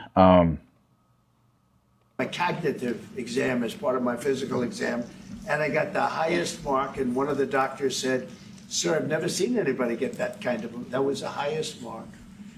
I hope you're happy with that, although they haven't been bugging me too much to take a cognitive, but I did do my physical and it was released. I hope you're all happy with it. I notice there's no question, so probably you are. But the cognitive, they said to me, sir, would you like to take... My whole thing with the illegal immigration thing is I think most Americans just want their problems solved, right? Like we had issues with our tax dollars being given to these illegal immigrants who don't pay any taxes. They're coming in here illegally. They're getting $1,000 a month. They're getting put in hotels. They're getting phones. They're getting free food. all these things. And I'm telling you right now, I have family members that get denied government help all the time. And I'm talking about their, family members who are disabled, who are paralyzed, who need care, single mothers who have autistic kids who need help, and they get denied every time. And they say that they make too much money. You know how much they're making? Like, these are family members that make $2,000 a month, $2,500 a month, $3,000 a month, and they're getting denied because they make too much money. It is insane. It is insane. Meanwhile, we have both people on the left and the right who want better health care, who want better education, all these things. And we're spending billions on illegal immigration. So that's what most people want. My thing is that could be solved without deporting 10 million people who also serve our country in a positive manner with labor that most Americans don't want to do, right? And so to me, it's like, dude, okay, what's the number? If we have 10 million illegal immigrants and we focus on the MS-13s, the guys smuggling fentanyl, the guys who are felons, the ones who were released from all these prisons, if we focus on those, does that solve the problem? And then can we back into it from there? And then can we grandfather the people in who have kids here, who have created businesses here, who have created jobs here, who have been here for 10 years plus, who have family members here? You see what I'm saying? Both parties, the left and the right, the Republicans and the Democrats, both always just seem to be on the extreme ends on both sides. And there's never any real compromise in the middle, it seems like. And so I'm okay with compromise. That's my argument for it. I know people will disagree with me, but you're entitled to your opinion. I respect it. Hopefully you respect mine. Test. I said, did Biden take one? No. Did anybody take one? No, not too many people took them. I said, what about Obama? Did he take one? No, he didn't take one either. I said, let me be the only one to take one. But I've actually taken them 3 times already. I like taking them because they're not too tough for me to take. So he's going in on his physical. Good for him. He's healthy. We kind of knew he would be. But let's check out the fact check. The Abrego Garcia case. It is. Oh, this is Abrego Garcia. This is a different one. This is the one you're talking about here. That Kayo is talking about here. This is 1 day ago. So maybe it talks about both. Let's check it out. It is emblematic of a larger issue, right? That the bounds of executive power, how far can it go as it pertains to immigration policy? The White House has put out some confusing and contradictory statements since Abrego Garcia was deported to El Salvador by mistake. It's a lot to keep up with. So we wanted to bring in our senior reporter, Daniel Dale, with a fact check to help us understand what are the facts. So Daniel, from the beginning, the White House has admitted in court filings that this man was sent to El Salvador by mistake. But listen to what one of the president's top aides, Stephen Miller, told Fox. He was not mistakenly sent to El Salvador. A DOJ lawyer who has since been relieved of duty, a saboteur, a Democrat, put into a filing incorrectly that this was a mistaken removal. It was not. This was the right person sent to the right place. So what are the facts here? Pam, Mr. Miller's suggestion that some lefty saboteur at DOJ is the reason people are calling this deportation a mistake is just wrong. Various Trump administration officials have also called it a mistake. So here are the facts. Mr. Abrego Garcia was under a 2019 court order that said he could not be sent back to El Salvador because he had a credible fear of facing persecution from gang violence in that country. And then this year, of course, the Trump administration did send him back to El Salvador. Now, the particular career DOJ attorney Mr. Miller is calling a Democratic plant, who was quickly put on leave after he expressed frustration with the administration in court over the case, did say this deportation should not have happened, but he wasn't going rogue in saying that. ICE and DOJ officials have told the courts at least 3 other times that sending Mr. Abrego Garcia to El Salvador was an error. First, in March, acting ICE Field Office Director Robert Cerna told a court under penalty of perjury that it was a, quote, administrative error. Then this month, DOJ lawyers, including senior officials appointed by Trump, told an appeals court, quote, he was sent to that country due to an administrative error. And then days later, the Solicitor General John Sauer, the Trump-appointed lawyer who represents the administration at the Supreme Court, so a top lawyer, told the Supreme Court, quote, the United States concedes that removal to El Salvador was an administrative error. So Mr. Miller pinning the idea that this was an error on one sneaky Democratic plant at the Justice Department is nonsense. All right, so the Supreme Court's ruling backed in part the previous district judge's order that requires the Trump administration to, quote, facilitate, there's a lot of emphasis on that word, the return of Abrego Garcia. But in the Oval Office yesterday, Miller made it sound like the White House came out on top in this ruling. Take a listen. So it's a 9-0 in our favor. In our favor against the district court ruling, saying that no district court has the power to compel the foreign policy function of the United States. As Pam said, the ruling solely stated that if this individual at El Salvador's sole discretion was sent back to our country, that we could deport him a second time. All right, what are the facts here? There are a bunch of issues with Mr. Miller's description of that ruling. I encourage people to read it for themselves. It's pretty short. So 4 things here. First of all, Miller did not mention that the ruling said the Trump administration has to, quote, facilitate Abrego Garcia's release from custody in El Salvador. The ruling did also say the administration is owed, quote, deference in foreign affairs, but the court explicitly said they have to facilitate him getting out of jail in El Salvador. Now, the administration is arguing, as you guys have talked about, that the order to facilitate doesn't mean they actually have to do anything at all to get him out of this foreign prison. They argue that in the context of immigration law, facilitate just means they have to take domestic steps to make sure he can get back into the U.S. if El Salvador independently chose to release him. It's not clear how that's going to fly in the courts. Regardless, it's not what the plain language of that Supreme Court ruling says. And second, that wasn't the end of the ruling. The Supreme Court also wrote, quote, that the government should be prepared to share what it can concerning the steps it has taken and the prospect of further steps. And so far, the administration has been sharing only the vaguest, slimmest of steps updates to the district court judge who ordered those updates. Third of all, it's worth noting the Supreme Court did not explicitly guarantee that Mr. Abrego Garcia can be deported again. It simply wrote his case should be, quote, handled as if it would have been had he not been improperly sent to El Salvador. Now, that might very well mean deportation. CNN and others have reported he is deportable to anywhere other than El Salvador, but the Supreme Court didn't actually state anything about a second deportation. And then fourth and finally, regarding Mr. Miller's claim of a 9-0 ruling, the Supreme Court's 3 liberals actually signed on to a statement saying they would have let stand the district court ruling that required the government not only to facilitate Mr. Abrego Garcia's release from custody, but to, quote, effectuate his return to the U.S. within days. The liberals wrote that it's plainly wrong to say the U.S. government cannot do anything to help someone once a deportee crosses the border from the U.S. So this suggestion from Mr. Miller that all... So withholding a removal status, this decision allowed him to live and work legally in the U.S., according to this fact check I did. So I'm starting to lean towards this was wrong. And the claims that he is MS-13 affiliated, there's no real facts on this. So now I will say this. He was in El Salvador when he was 16 years old, and he was fleeing the MS-13, or he was fleeing other gangs. And so what they're claiming is when he was 16, he was part of MS-13. He was having issues with other gangs, and he fled because of it. But obviously, he's 29 years old. He's been in America for a long time, apparently, and he has nothing to do with the MS-13.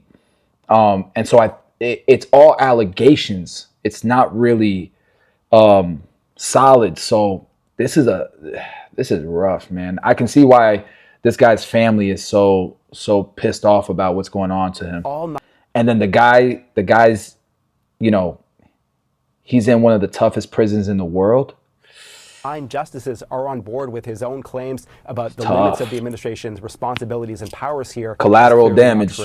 Yeah, right. On that note, I'm just reading, it's only 4 pages. The liberal justices said, I agree with the court's order that the proper remedy is to provide Abrego Garcia with all the process to which he would have been entitled had he not been unlawfully removed to El Salvador. There's a hearing later today, a lot at stake there. Daniel Dell, thank you so much. Democratic Senator Chris Van Hollen from Maryland, where Abrego Garcia was living when he was arrested by ICE agents last month, has now said he's requested a meeting with the president of El Salvador during his visit in the United States while he's in Washington. Van Hollen also said he's prepared to go to El Salvador himself if Abrego Garcia is not returned very soon. Writing to the Salvadoran ambassador to the United States, this in part: I have met with Mr. Abrego Garcia's wife, mother, and brother, and as you can imagine, they are extremely worried about his health, safety, and continued illegal confinement, as am I. And joining us now is Senator Van Hollen. Senator, thank you for your time. You requested this meeting with President Bukele while he's in D.C. Is the meeting set? Have you heard back? Kate, it's good to be with you.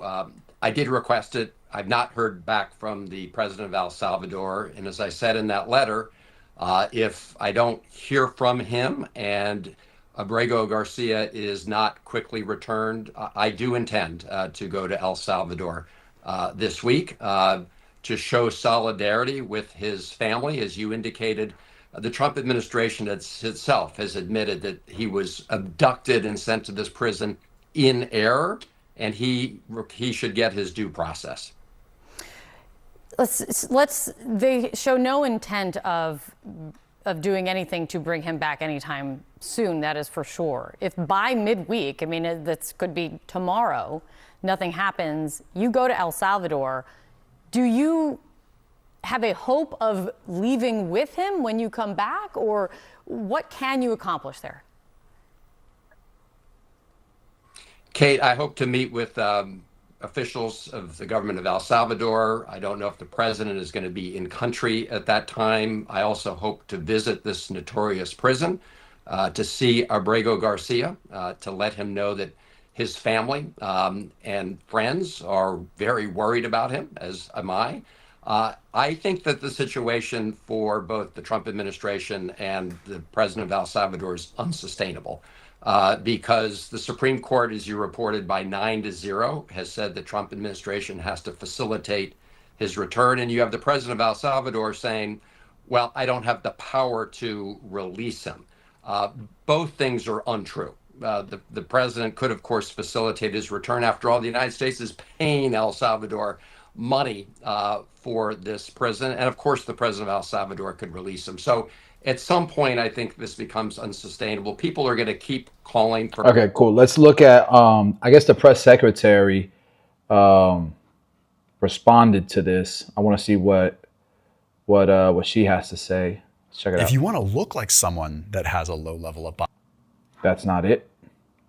It's this one. A federal judge taking on the case of Gilmar Abrego Garcia is chastising the Trump administration, saying,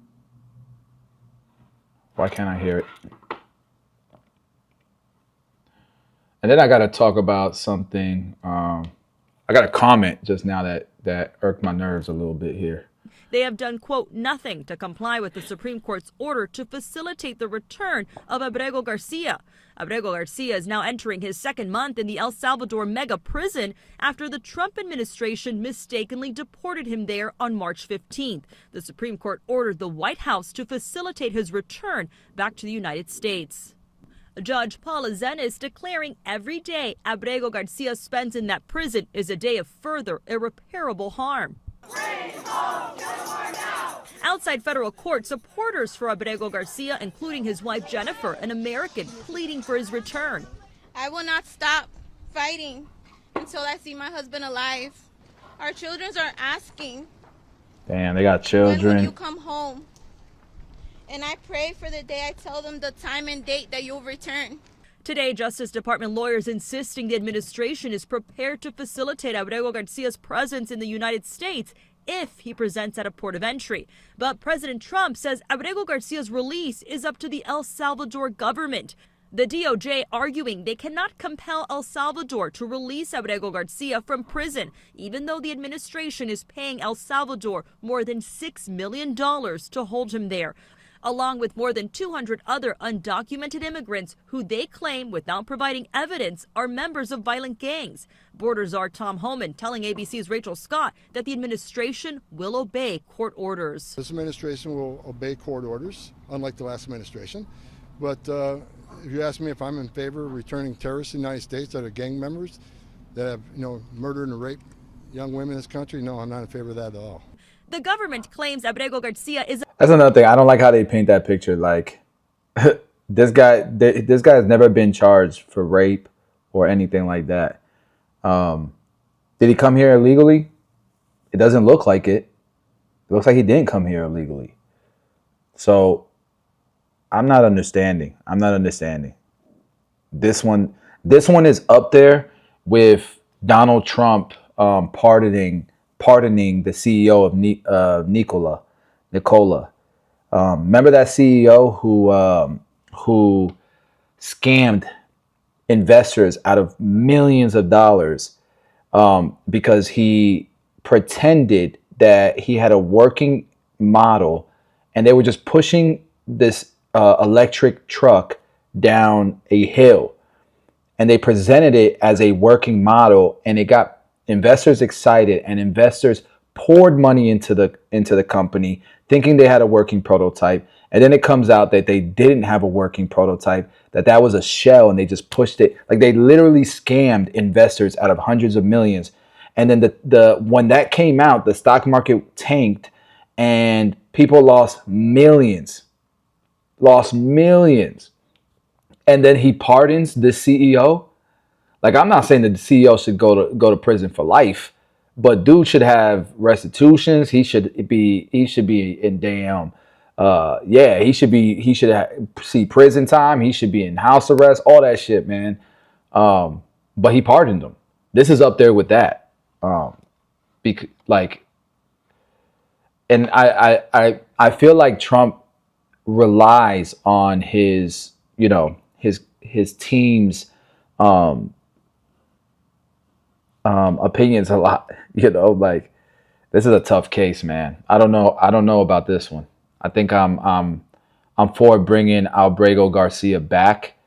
I get the argument why we shouldn't bring him back, but I think you do bring him back and you give him a real what's the word I'm looking for? You give him a day. You give him due process. So that's my take on that case. That's a tough one. Okay, so somebody recently had commented on my video because I said anyone in America can afford this trimmer. It's $189. And somebody's like, get off your high horse. And this is somebody that I thought was cool. He said, not anyone can afford a trimmer for $190. Maybe $100, yeah. But saying that your trimmer is worth it, not saying that your trimmer is not worth it, but just saying not everyone can afford a $190 trimmer. It's like, okay, so somebody can afford $100, but someone can't afford $190. Everyone in America can afford a $190 trimmer. There's a difference between affording it and prioritizing it. Okay? There's a difference between affording it and prioritizing it. I grew up poor. Projects. My dad was an immigrant from Colombia. My mother was born and raised in Puerto Rico. They came to America, to the Bronx, New York. Any of y'all familiar with Puerto Ricans moving to the Bronx, New York, Colombians moving to the Bronx, New York? You don't move there and you're in a damn castle. You're in the projects, all right? And that's where my family came from. And I'm telling you right now that if my family prioritized a pair of Jordans, they would be on my feet. Whether or not they should have is another thing. But when you think about other countries and you think of like Russia or China, and the average income is $800 a month, $189 USD is like a month's worth of work.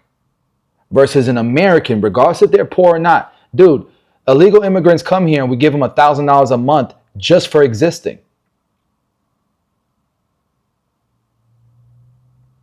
They turn on DoorDash, they turn on Uber Eats, and just like that, they're making $3,000-$4,000 a month. They can afford this. So no, I'm not on a damn high horse. Sorry. Yeah, due process. Thanks, Travis. All right, let's move on to some of these comments drive me crazy. Let's move on to the next topic. The next topic I want to talk about was, oh, hey, are you still on here, Fanly? Fanly, are you still on here? You might like this one. I want to know how you feel about JD Vance, the vice president, calling out Chinese peasants. I found a video that's from a Chinese man who gives his perspective. I've seen all of the obviously every American hears what JD Vance did and immediately we're like, that was messed up. That's part of the problem right there. We're not going to the negotiating table about these damn tariffs because our leaders are talking crazy, right? But then I'm like, maybe there's as crazy as that sounds, maybe there's another perspective. So I found a video about this Chinese guy who gives his perspective and he says he's not offended by it. So let's see. Let's be open-minded. Let's hear what he has to say. If Fanly is still on, I'd love to hear his perspective. But let's check out this video. So was JD Vance wrong for saying Chinese peasants? Let's check it out. Peasants to buy the things those Chinese peasants manufacture. We borrow money from Chinese peasants to buy the things those Chinese peasants manufacture. The lost generation are regarded as uneducated, uncivilized, lacking in decorum. Hong Kongers routinely mock the mainland Chinese visitors who come over with lots of money and outward displays of wealth, but still behave like peasants. Hello everyone. In today's video, I would like to give you my 2 cents, for what it's worth, regarding the current controversy around JD Vance's comments this week. Buy whatever you want, man. About Chinese peasants, which you may or may not have seen has caused outrage among Chinese people all over the world, who were very offended by the fact that he referred to them as peasants. And I would argue that he wasn't talking about all Chinese people, but a certain class of Chinese people, the Chinese peasant class. And I'm going to start by playing you the video so you know what it is that he actually said. Ask ourselves, what has the globalist economy gotten the United States of America? And the answer is fundamentally it's based on 2 principles: incurring a huge amount of debt to buy things that other countries make for us. And to make it a little bit more crystal clear, we borrow money from Chinese peasants to buy the things those Chinese peasants manufacture. That is not a recipe for economic prosperity. It's not a recipe for low prices, and it's not a recipe for good jobs in the United States of America. We borrow money. Look, the point he was making, though, is valid if you can ignore the peasants part, which is hard to ignore. And that's the point that I think that even Ray Dalio was saying. It's unnecessary. The point is important to get across, but nobody's going to listen to that point. All they're going to hear is you calling Chinese people, you talking about Chinese peasants, right?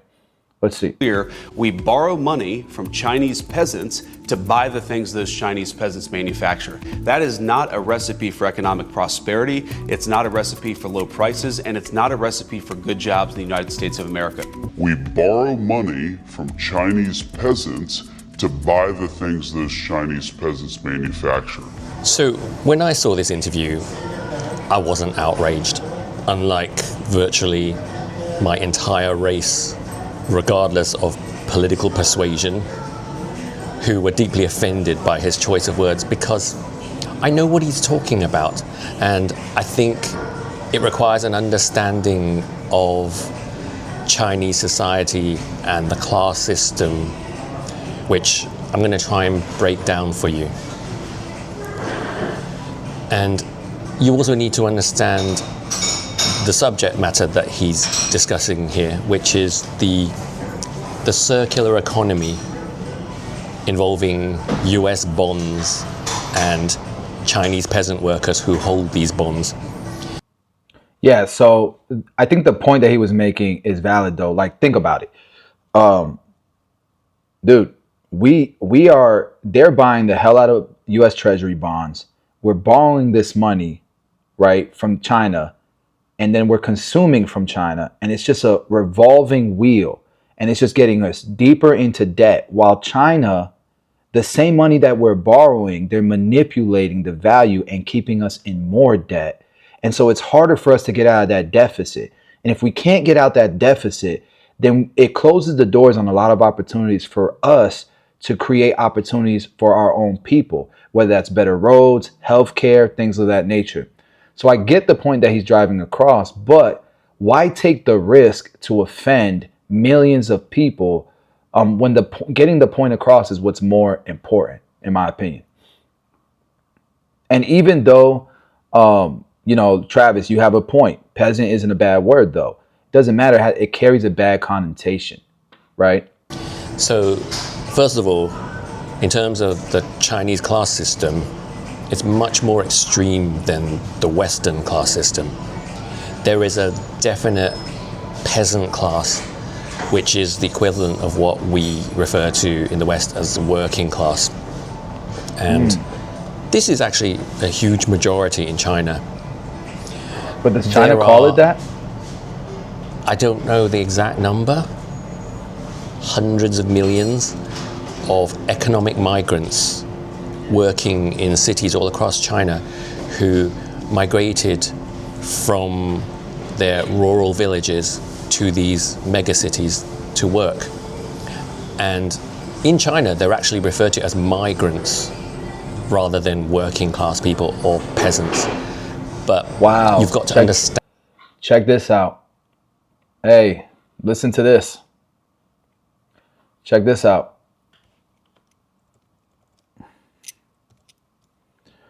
I asked, does China call their working class the peasant class?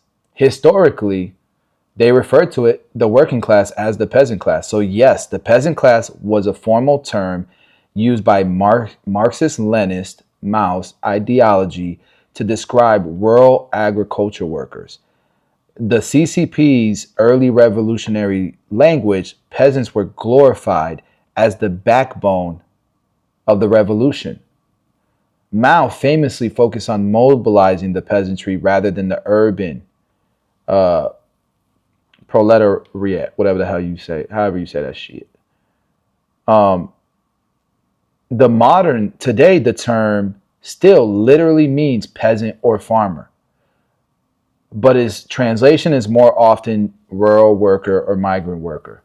The word still appears in official documents. But peasant class is no longer commonly used in domestic propaganda. The government now prefers terms like low income. So it's almost like China's reaction in the media is almost propaganda because they seen the reaction that Americans had to that because of the bad connotation that word has to us, and they're capitalizing on it. And they're like, yeah, you're going to call us a peasant? Fine, call us a peasant. Like, man, I'm telling you, it's good to do your research. It's good to do your research. And that's the thing that I tell people all the time. If you travel the world, there are cultural differences that would not be acceptable in America that are acceptable in China and vice versa. And this is true in Spain. This is true in Russia. This is true. There's just like in Russia, for example, it is frowned upon to be nice if you don't really mean it. To laugh at things if you don't really mean it. They feel disrespected. They don't want to hang out with you if you're like that. Where in America, you just kind of do it because it's kind of expected. Like there's a lot of that stuff. Even growing up, like I'm Puerto Rican in Colombia, the things that were acceptable in Colombia and in Puerto Rico were completely different. Even words. Like I could say culo in Puerto Rico, and if I said that shit culo as a kid in front of my grandma in Colombia, I'd get my mouth smacked. You know what I mean? So it's interesting. It's interesting. And I think that Americans a lot of times, because of this pedestal that we stand on, and because, you know, and it's ignorance a lot of times, because most Americans don't leave the country. It's hard to understand those cultural differences. But I do think that China did a play on this, and they fed on the response that the average American had when they heard JD Vance say what he said. But obviously, JD Vance knew something that we didn't know. Either way, JD Vance should have known that was the reaction Americans were going to have. Not saying that it's that it was racist like, you know, Americans thought it was. Obviously, it's not. It's literally what they call that class. But still, he should have known it was going to create the stir that it did. Understand the way China works to know what Chinese people mean when they say migrant. They're basically people who have migrated across China, because if you think about China, is like the size of Europe. So if you come from a different region, it's like coming from a different country.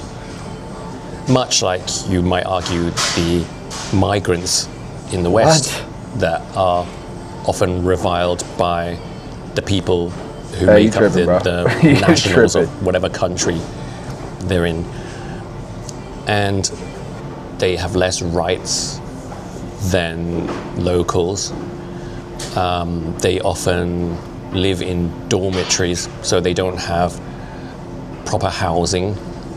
And because they migrate to these cities to work, and they're completely dependent on their employers, much like economic migrants here in the West, who actually, you could argue, have more rights and more protections, because there is a benefit system in the West that is a lot would say overly generous.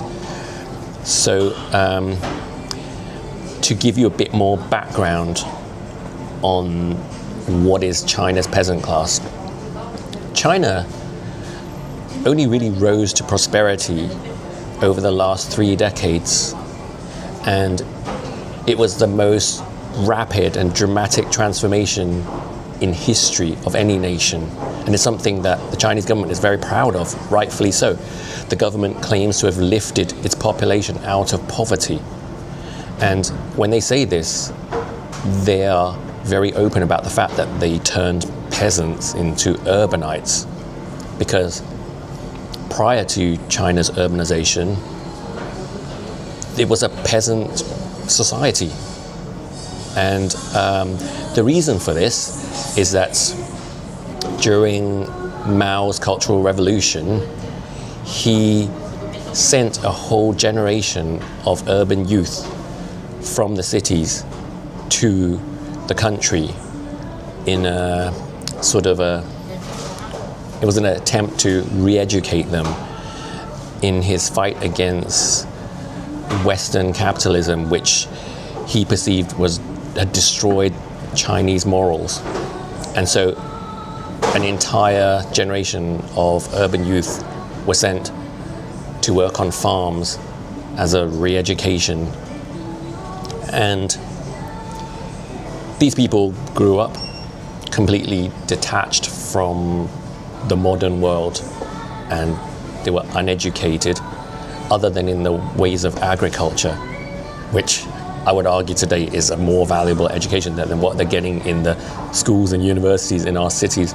But that's a whole other subject for another video. And outside of China, these people had a reputation of being peasants. Like everyone in Hong Kong who, if ever the subject of mainland Chinese would come up, we would call them Hang Ha Yan, country bumpkins. That's what my mom would call them, because she was an urbanite living in Hong Kong and a successful entrepreneur. And there was a kind of a snobbery among Hong Kongers who looked down at the mainland Chinese people as backwards and uncivilized because they were peasants. It's not a slur, it's a fact. And they mostly were living in poverty. And even within Hong Kong, there was the same attitude towards what were economic migrants from China into Hong Kong. There were many peasants who escaped China into Hong Kong to pursue their capitalist dream, and they ended up working as laborers. A lot of them were in construction and other types of manual labor, working on the streets. And that's another thing that people show China's growth, and it's admirable, but Hong Kong is killing it too, and it's different than China, right? It's more of a capitalist society, and it's doing great as well. Very expensive, but a lot of people flee there. They have a lot of refugees. I've been to Hong Kong, and it's a beautiful city, but I've been to a lot of cities in China as well. I don't see the surveillance cameras everywhere like I do in China, but people like that. They feel like they're safer in China because of that, where people in Hong Kong don't want that, and that's why people move there, right? So I want to look at the comment section.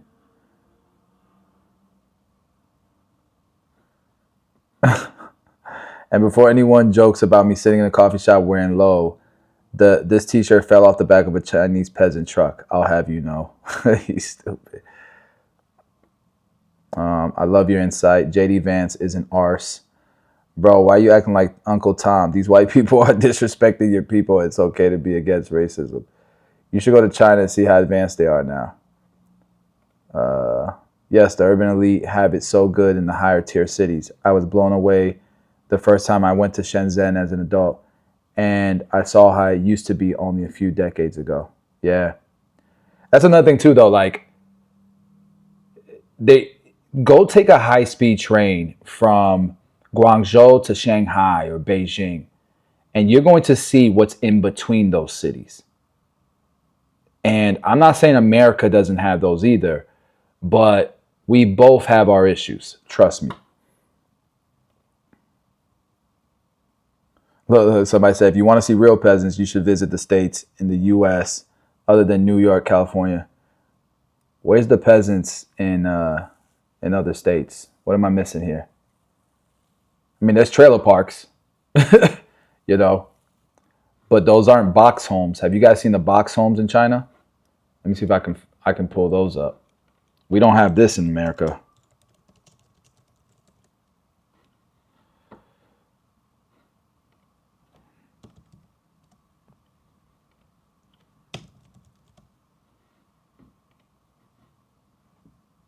Let me show you. We don't have any of this in America. You guys tell me if we have this in America.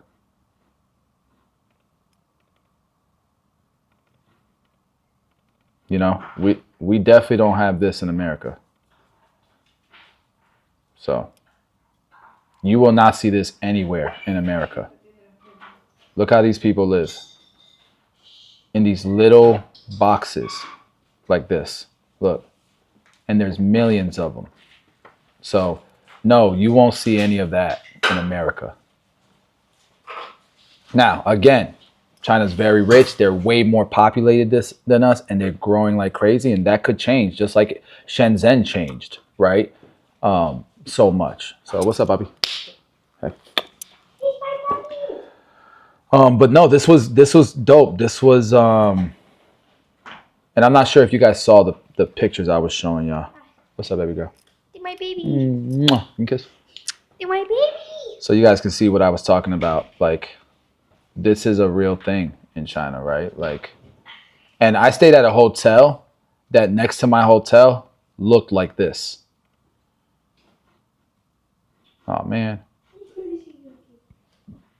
Like it definitely looked like this next to my hotel.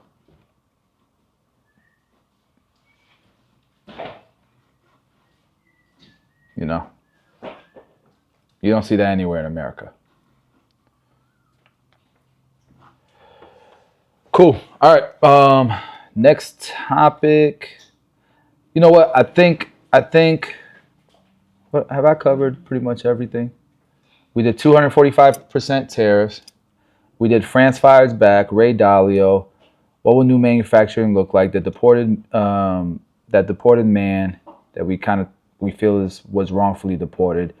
JD Vance on Chinese peasants, which, you know, makes a lot of, it's making a lot of sense now. All right, let's look at this. I want to look at this 12% body fat. I'm on my health tip. I've lost like 25 pounds of muscle and fat. But I'm trying to get more leaner, lighter. You know, be able to jog, jump better, right? And so I want to check that out. Let's check out this video. Hey, appreciate it, In Decline. I appreciate that you've been enjoying the stream. All right, let's check it out. So this is supposed to be the lifestyles of, look, he surveyed, it says he surveyed 200 people under 12% body fat. And here's what they do this is what they all do daily. Let's check it out. If you want to look like someone that has a low level of body fat, you do what they do, right? You immerse yourself in their lifestyle. Just like if you want to learn a language or just what you would want to emulate for your kids to learn, right? We learn by doing. And I've spent years, literally years, just asking people what they do to stay in shape or what they do to just naturally be thin, right? Some people say I've just always been this way, but when you start actually looking at their habits to really eat like a skinny person or eat like someone that's in shape or eat like someone that's low body fat, you start finding there's these common denominators. And we're just going to jump right into them. This is years of me talking to people and finding things that aren't quite so extreme, but just make sense. When you look at it, you say, you know what? Sally does kind of live. Fasting definitely works for a lot of people. I tried it back in the day, but I wasn't getting the results I was getting from actually eating more often, smaller, more often, like every 2-3 hours. I got way more results that way.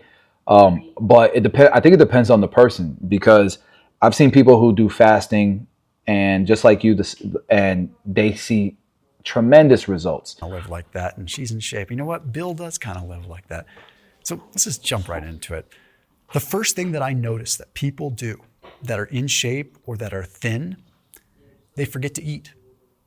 It's not even they're doing it on purpose. It's a common thing. If you follow them around, they forget to eat. And I was sitting down with an Academy Award-winning producer friend of mine. Yes, he has an Oscar. He's an awesome fasting, guy. Pretty much. And he was telling me about, you know, his wife that's always been thin. He struggled with his weight and he's had a tremendous transformation. And he was telling me, you know, she just forgets to eat. You know, and it's funny, that's so true. That is such a common one. And more often than not, it's forgetting to eat breakfast. Sometimes it's forgetting to eat dinner. Guys, why? You know, and sorry about that, guys. The funny guys. thing is metabolically, this is doing an amazing thing. You're emulating a fast. I mean, you're keeping insulin levels low. You're keeping glucagon levels Hey, if y'all could smash the like button too, help me out with the algorithm, I'd really appreciate it. high. Everything from a mechanistic What's up, girl? standpoint is telling you, yes, you're going to oxidize more fat and you're putting yourself into this deficit, into this depleted state where mitochondrial changes occur. It just makes sense, right? Which leads me to sort of the next thing that people do is they'll eat random amounts at somewhat random times. Like, I've been around a lot of in-shape people before, and I'm not talking the fitness type people that are obsessive about things. I'm talking about just naturally kind of walking around looking good, right? These people will end up eating random amounts, sometimes large amounts, sometimes small amounts, with no particular rhyme or reason. Sometimes it's a big breakfast, sometimes a small breakfast, sometimes a small lunch, big lunch, and it's kind of random. And this has a tremendous impact on ghrelin, on leptin, on adiponectin. It has all these different things that influence not only our behavior, but influence how our cell metabolism works. So, of course, there's epigenetics and there's polymorphisms and there's regular genetics that influence these things. But also, we have a lifetime of just eating habits and a relationship with food that we may or may not even know exists. The third thing that I've noticed with people that are in shape or thin, just naturally, is they tend to prefer to operate on an empty stomach. Like, they tend to be that way. They're usually the people that like to get up and train on an empty stomach, or they like to, quote unquote, not do something on a full stomach. Yeah, I don't like to be bloated. Like, I'll see foods and be turned off by it because I think it's gonna make me bloated. I don't like I used to drink a lot of beer, IPAs, stuff like that. I hate drinking beer now because I don't like the bloatness that it gives me afterwards. So good point. Or they like to use their brain on an empty stomach, or they say they think clearer on an empty stomach. There are people that are just skewed towards operating that way. Now, that doesn't mean that's the case with everybody, but then you look at other people that say, no, I need to have fuel in my system. I need my M&Ms when I'm cramming for this exam. A lot of times those people look different. Now, there's obviously going to be different theories here and different truths, right? This is what I've experienced. There tend to be these people that are like, prefer to operate on less, and they also tend, in my experience, to be leaner. Side note, if you are one of those people or you're someone that's trying to emulate those people, I recommend sipping on electrolytes. It makes a huge difference in trying to just be on an empty stomach more often, or try to just forget a meal or purposely forget a meal. So I put a link down below for Element electrolytes. That's for a free sample variety pack with any purchase. So there's 1,000 milligrams of sodium, which has a huge impact on appetite, 200 milligrams potassium, and 60 milligrams magnesium. So that link, drinklmnt.com/Thomas, gets you a free sample variety pack with any purchase. I implore you to try it. It makes the biggest difference when you're trying to just simply eat. That's what I'm trying to get like, bro. Simply eat less. I ain't gonna Nothing lie. crazy, just eating less meals. I'm trying to get like that. Where before, I was in great shape. Don't get me wrong, but I was too big. 230 pounds, bench pressing 400 some pounds, just too big. Now I'm getting cut, more athletic, more of an athletic body. So that's what I'm trying to get like. So I'm about to watch more of this guy's channel because he's got the physique that seems like it's more, what's the word I'm looking for? Practical. You know what I mean? Eating less frequently, plain and simple. The fourth thing that I've noticed, and this might catch a little bit of slack, is they tend to not overdo fatty meals. Now, this is coming from someone that's been a ketogenic person for a very long time. I love my fat, okay? But the reality is most people that I talk to, they don't opt for fat foods. Like they don't opt for the fattier cuts. They don't opt for oil. They tend to just eat that way a little more naturally. It doesn't mean they don't eat cheese. It doesn't mean I'm saying to avoid fat. And again, you can hate me for this if you want. The reality is this is just what I've seen when I talk to people. Facts. Doesn't mean they're metabolically healthy. I can't tell you. I haven't seen their lab work. But generally speaking, they are the kinds of people that might do 2 eggs and some egg whites, and they might have it cooked dry instead of in oil, right? They're aware of a food that is heavy. And that's kind of an interesting thing. It's like a heavy food. They're aware of a heavy food, and they don't eat something that's heavy, which actually carries a lot of, no pun intended, weight. Number 5 is they tend to be the fidgety people, the people that move a lot, sometimes a little edgy. They're moving around a lot. They always have something to do. Now, that doesn't mean it's always the case, but I definitely notice that. And these are things that you could try to emulate, right? How do I just artificially make myself a little more fidgety or do the dishes more or get up and move around? It's just kind of what I've noticed with them. They're always up around the house, always busy. The next one is, in this world, I feel like we have people that eat their feelings and people that starve their feelings. By and large, I've noticed that people that are thin tend to be the people that starve their feelings, meaning when they get stressed or anxious or mad, they tend to not eat compared to people that maybe emotionally or stress eat. It doesn't mean that it doesn't happen. It doesn't mean that thin people don't do that too. By all means, remember, there's a lot of ambiguity here. These are just common denominators based on about a decade worth of surveying people, unbeknownst to me and them. So it's funny because when they get stressed out, they might just say, I just don't have an appetite. And from a cortisol perspective, this actually works in their favor because when cortisol is elevated, you don't typically want to add fuel in. Okay, insulin and cortisol, they are opposites in some ways, and we don't want to add a lot of calories to stress. That's exactly how the corticoid receptors in our gut can actually lead to fat formation, especially visceral fat. So we have to be really careful with that. So just be aware of that. When you're stressed, maybe don't eat. The 7th one is one that is going to catch some flack for sure, and that's fine. And it's just the reality of the situation. A lot of times the thin people that I know that are sort of just naturally just living their lifestyle in a thin way, they tend to take a fair bit of supplements and a fair bit of shakes and things like that. They're the kinds of people a lot of times that buy shakes. They might go buy Huel. They might go buy, you know what I mean? They just buy a lot of some shakes. kind. They just seem It's to convenient. be those people. Like, hey, what do you Easier. do for breakfast? Oh, I have a shake. Or That's what I had for there's breakfast also this plenty of morning. unhealthy people that do that too. So being aware of it, that's just kind of how it rolls. But there's also an emphasis on like micronutrition. They're the people that take supplements. They try to get a little bit of an added bonus here. maybe that's not always the best, because like I love the approach of people like Paul Saladino and things like that, where it's nutrient quality. I'm absolutely all for that. I just, again, it's things that I've observed. Number 8, they tend to be a little bit neurotic. They tend to be the people that are a little, and maybe that's just a flat out personality type, and maybe that's why they're fidgety. They tend to be the little edgier people, a little more neurotic. Number 9, this is a weird one, but they tend to be chocolate eaters. I have noticed that.